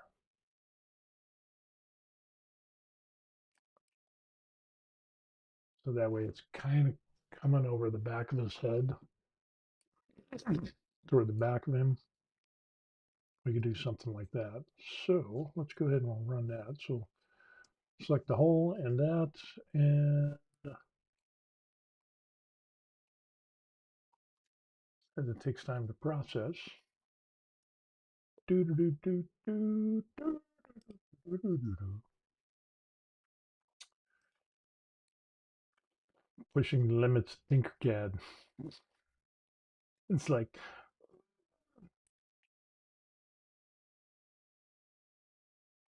I think this will be pretty cool. And I like how this one turned out here. How did I do that? Oh, I remember how I did that. So there's that. And I did, was it this? I think I did something like this. We rotated that to there. Then I pulled it out this way a little bit. Maybe that was a bit too much. And that kind of like this.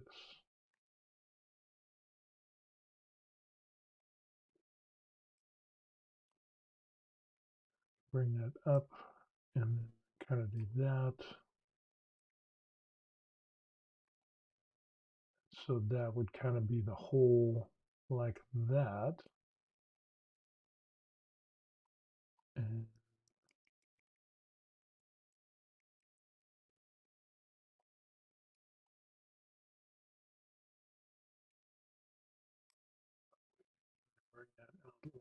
so. And then, let's move that out of the way. And then what I could end up doing is taking this, copy, we'll switch this, and we'll just go to the other side. And mimic the same thing. And then we'll select both of these, we'll make those holes, and then we'll select the shape. And that will cut our holes into those sides.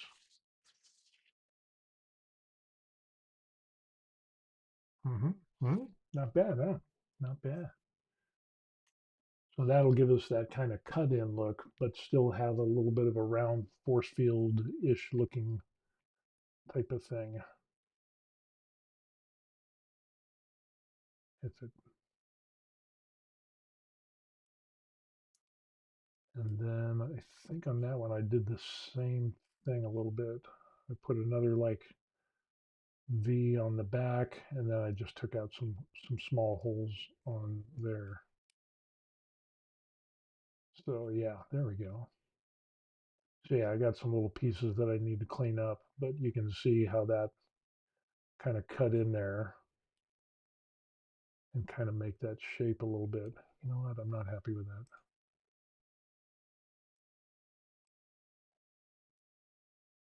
And now it's got to redo everything.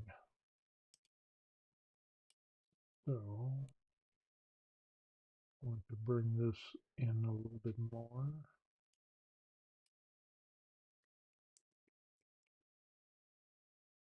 I'll do the same thing with this. We'll bring this in a little bit more.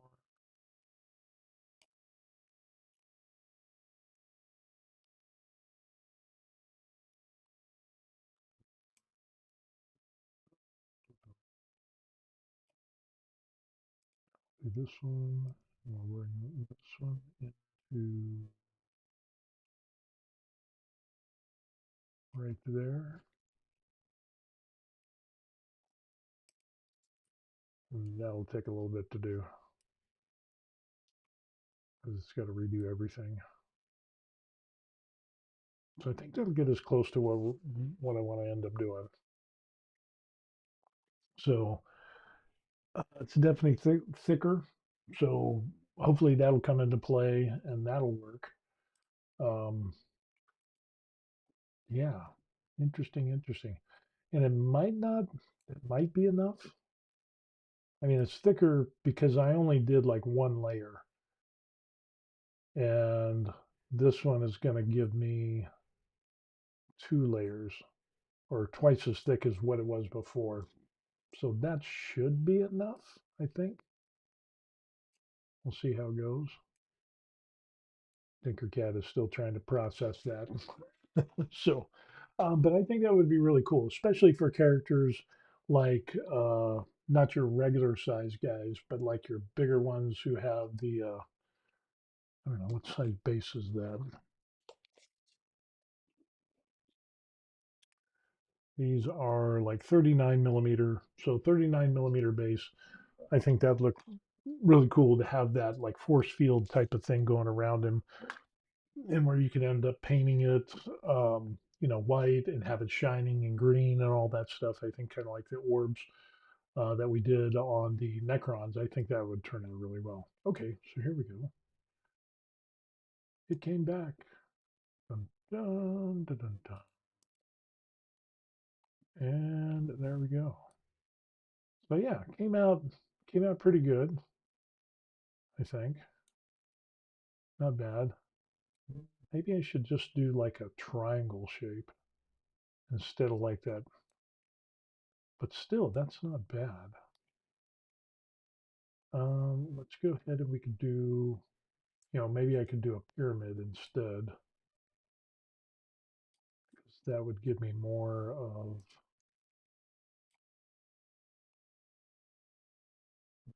the shape that I want.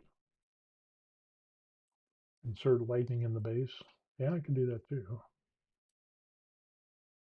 Um, let's take this, and we'll line this up so that's centered. And take this, we'll grab that. We can do a little bit of this.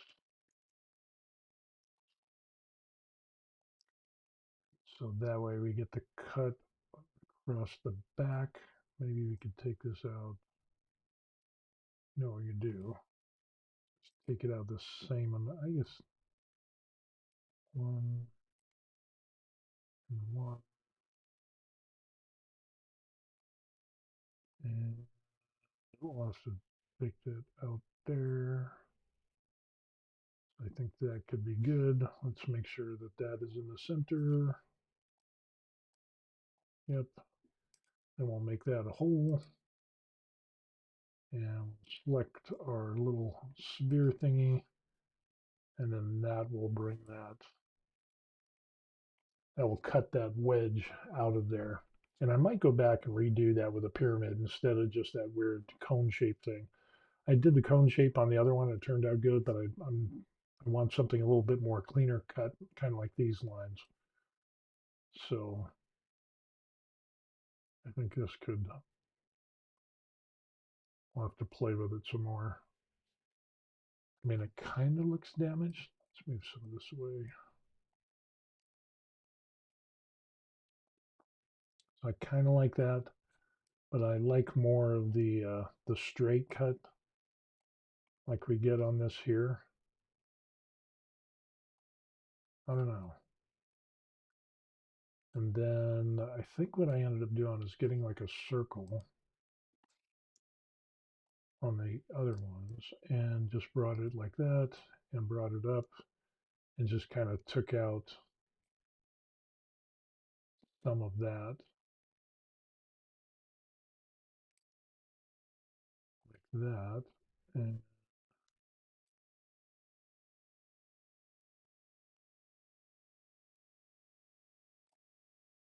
something like that.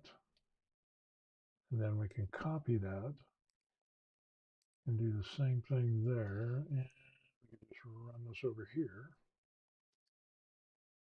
See how that goes and try to get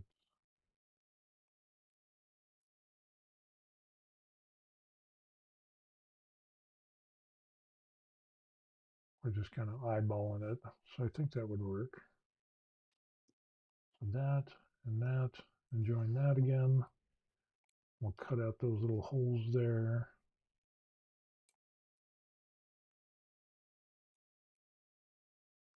See how that looks.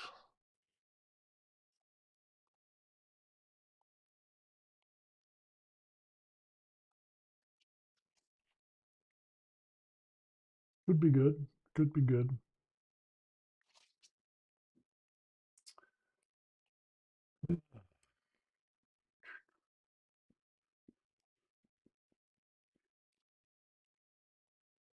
And there we go. So we got our kind of our little damage thing there. And we could probably do another little damage thing there too. So let's see how this could work.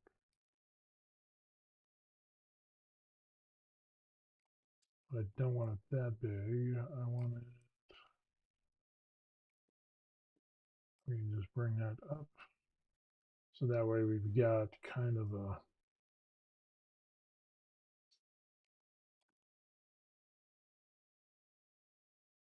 something like that.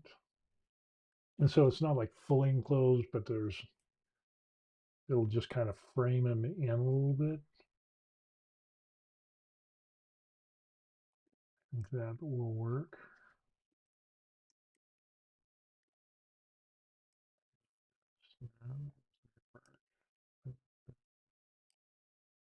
Maybe up a little bit.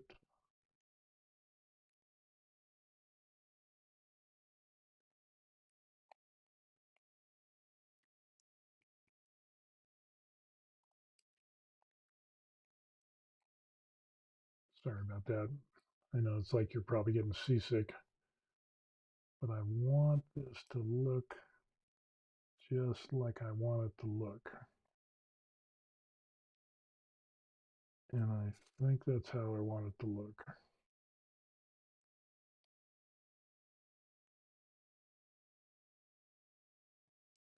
Sweetest says, make such a big ball to your figure on your work desk.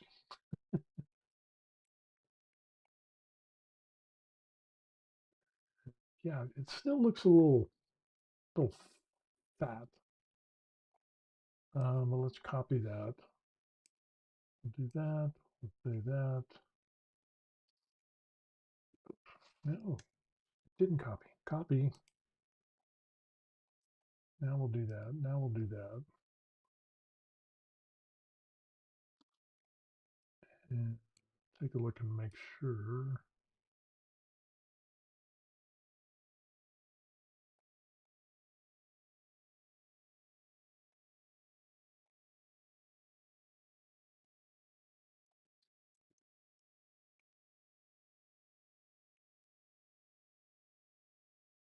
Yep, that's it.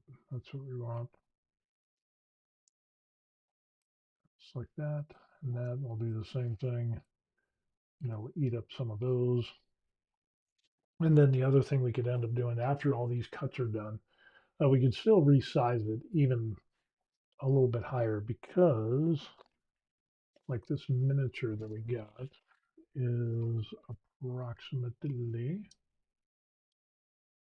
he's approximately 50, but with his thing, he's 65 with his spear thing. So if we take, where's Elvis? We make Elvis 65. Ooh, that's going to have to be, that's going to be the halberd. But with that, he's basically 53. So we'll make this 53. Because that's as tall as Elvis is. And his halberd's going to be bigger. So what we can do with this is take this up kind of like that. And then we could drag out this edge. Two, drag out one, two. Drag out the back. One, two, maybe three. Do three, three, three. And then this one, I'll bring that out like so. I need to clean up that bottom. So we'll take that, do that.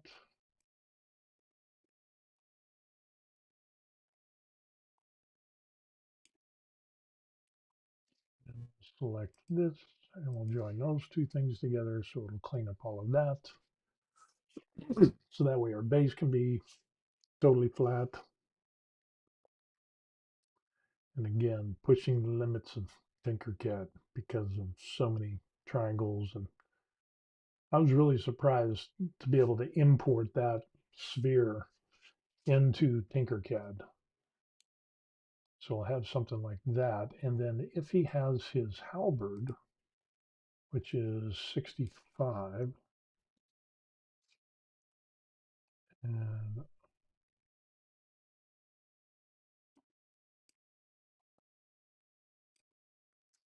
let me just kind of put that there.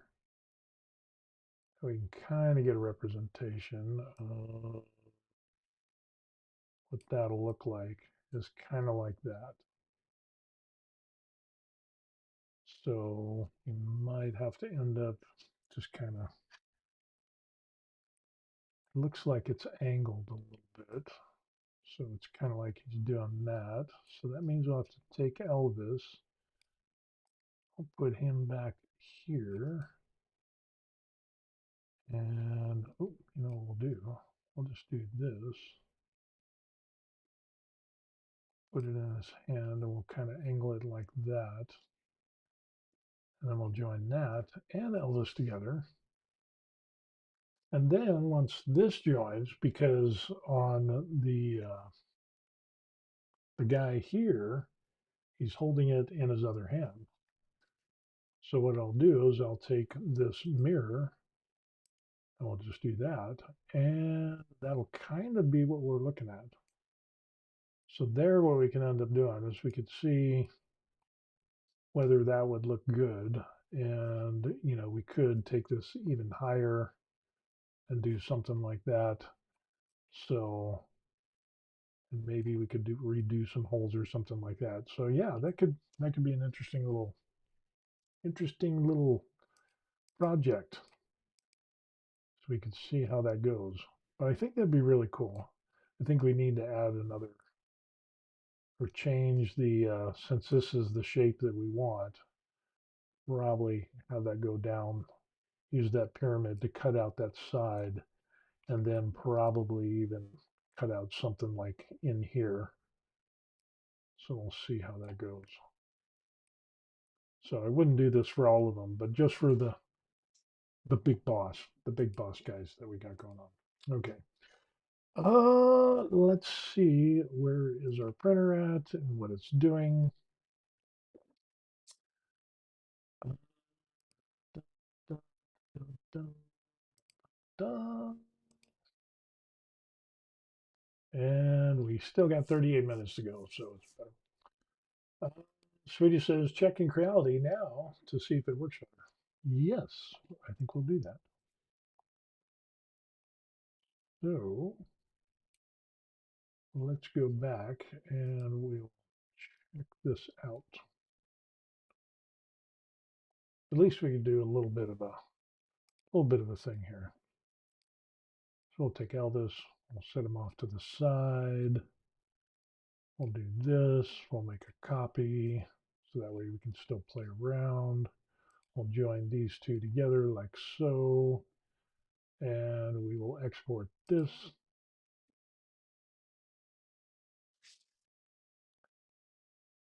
And when that pops up, we can do the same thing, bring it into Creality Print.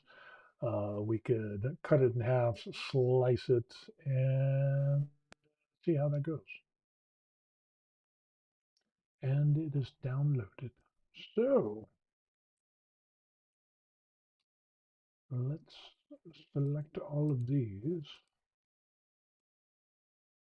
move them off to the side, and let's just select them all and get rid of them. And we'll just bring in the new guy.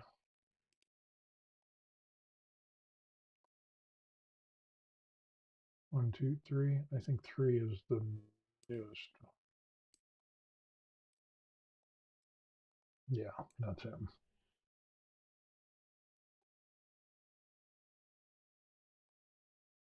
So that wouldn't be too bad right there. Pretty good. And then we could do the same thing, go through and slice them in half. We'll do the 90. Get a nice clean cut. Form the cut.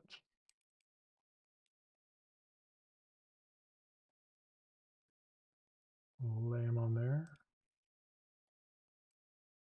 Pull them out, pull them out. And then we'll slice the plate and we'll see how that looks. Definitely looks a lot better. There's more meat there. That'll be 2 hours and 19 minutes. What was that? 30 cents. Yeah, we can see. Oh yeah, that's a lot better. Yeah, the more materials, definitely, that looks promising right there, folks. That definitely looks promising. So yeah, we'll probably run that one and see how that goes. Nice, nice. 30 cents. Hey, I can do that. Alrighty.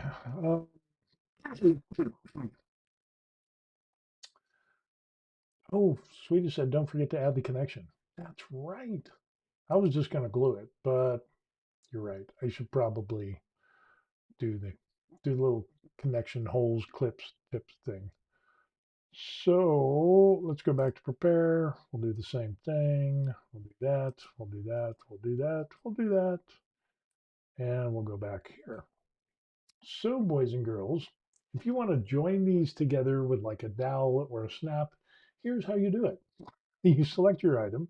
You're going to go up here to your cut tool to where you have your planer cut. And then what we can end up doing over here is we're going to add connectors. And so what we could end up doing here is we could do a plug or a snap. We're going to do a dowel because we want those flat edges, we want it split in half and then those flat edges on the plate. So we will do a plug. We'll do a size of 5 millimeters, and then we'll put 0.2, 0.2, and then we should be able to put one. Maybe we'll make that. We'll get rid of that. Make that 4, and we'll go there, and then we'll do another one there. And we could do that. We could do a circle, or we could do a square, or a hexagon, or a triangle. But I think we should be good there. So dowel, that confirm connectors. We're good to go. Perform the cut. And there it is. So now we have that piece there. We have that piece there. We've got our 2 dowels. And then if we look on to our pieces there, you can end up seeing the holes for the dowels. And that 0.12 seems to work well for my machine as far as holes and getting those things squared away. And we'll just put that down like that. And dun, dun, dun, dun, we'll slice the plate up, probably about 2 hours and 20 minutes, I'm guessing. 2 hours and 24 minutes. Okay. So add a little bit of time, but there it is. And that'll still cost us 30 cents. So we should be good to go on that. So after we get our little thing printed here, which has got about 32 minutes left, um, we'll go ahead and we'll run that little part, see if that prints out, and I'll do that on a follow-up video. So, or another video, or not, we'll see. Um, but we'll definitely print it out and we'll see how that goes. So anyway, that's what we ended up doing. The 26-hour Space Marine print, which needs to be updated because it's another 3 hours because we had to redo the belt system is what we're printing out right now. So we'll see how that goes. Swedish says place the plugs closer to the model. Yeah, I probably could. Just bringing me to task. You're just making me do all this work. Let's see. Okay, so here we are, and we can auto arrange. We'll just auto arrange everything. Boom, like so. And now we'll slice the plate. Gotta make Forge happy. Forge is happy. Everybody's happy. And that's 2 hours and 26 minutes. It's going to cost me 31 cents. That's going to cost 1 cent more. I don't know if I could live with that. That's odd. Wouldn't you think that if you auto arrange the plate, it would do it so it was the most efficient and price effective layout? That's weird. Let's see what happens if I put these close to each other. And then we slice the plate. Let's see what happens. I've noticed that on some things is that it'll rearrange it. 226, still 31 cents. I don't know. Maybe it's just that's the way it is. That's so odd. Let's try it here and here. Well, let's just try it there and there. Fingers crossed. Still 31 cents. Okay, so I guess it doesn't really matter. That's as close as it's going to get. We're not going to save any time. But yeah, that looks good. I think that looks good. Um, except for that little piece right there. Mhm. I might need a little overhang stuff there. I don't know. We'll try it and see. We'll see what happens. I mean, it's only 31 cents. What the hell? Alrighty, so that's going to be it. Thank you, Swedish, for all of the suggestions and doing it right. If you're going to do it right. Don't half-ass it. So thank you for that, bringing me to toe the line, so to speak, and to do it right. I appreciate that. Again, you can tell I'm not 100% recovered from COVID, but yeah, we'll play around with this and do. I think I need to add a couple more supports onto there, paint some more supports on. That'll make me happy, and we should be good to go. Or I'll be lazy and I'll just run it the way it is and see what happens. So that's what we end up doing. And as we can see over here, that yeah, we printed out our Space Marine, which is getting there, doing 0.16 millimeter layer height. And for those of you, if you look through the comments, you'll actually see the link to the person who did it off of Maker World. Download it now before GW takes it down for them because it's a pretty cool looking model. So yeah, definitely do that. And I think what we're going to end up doing is we're going to call this a day. I'm going to get me something to eat because I didn't really eat lunch. So I had breakfast, didn't have lunch, so dinner's going to be a good one. So with that being said, if you want to contact me, the best way to contact me is through the email address official thevariedlife@gmail.com. People over here have bought me coffee. There's a link in the description box if you want to do that, if you learned anything. If not, don't worry about it. But whatever you do, like and subscribe to the channel. That would really help me out, and I would appreciate it in helping appease the YouTube gods. And we know how angry they can get. Want to try to just keep growing the channel and just doing my little hobby retired thing, American expat thing here in Korea thing, and we'll just take it from there. If you have any tips, tricks, suggestions to make me a better printer, painter, person along those lines, you can always email me and I will answer back. Comments on videos. I've got so many videos now, it's hard to, honestly, it's just me.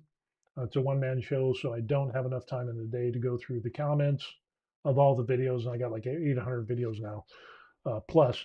So email is the best way to contact me. I will respond. I answer every single person that emails me.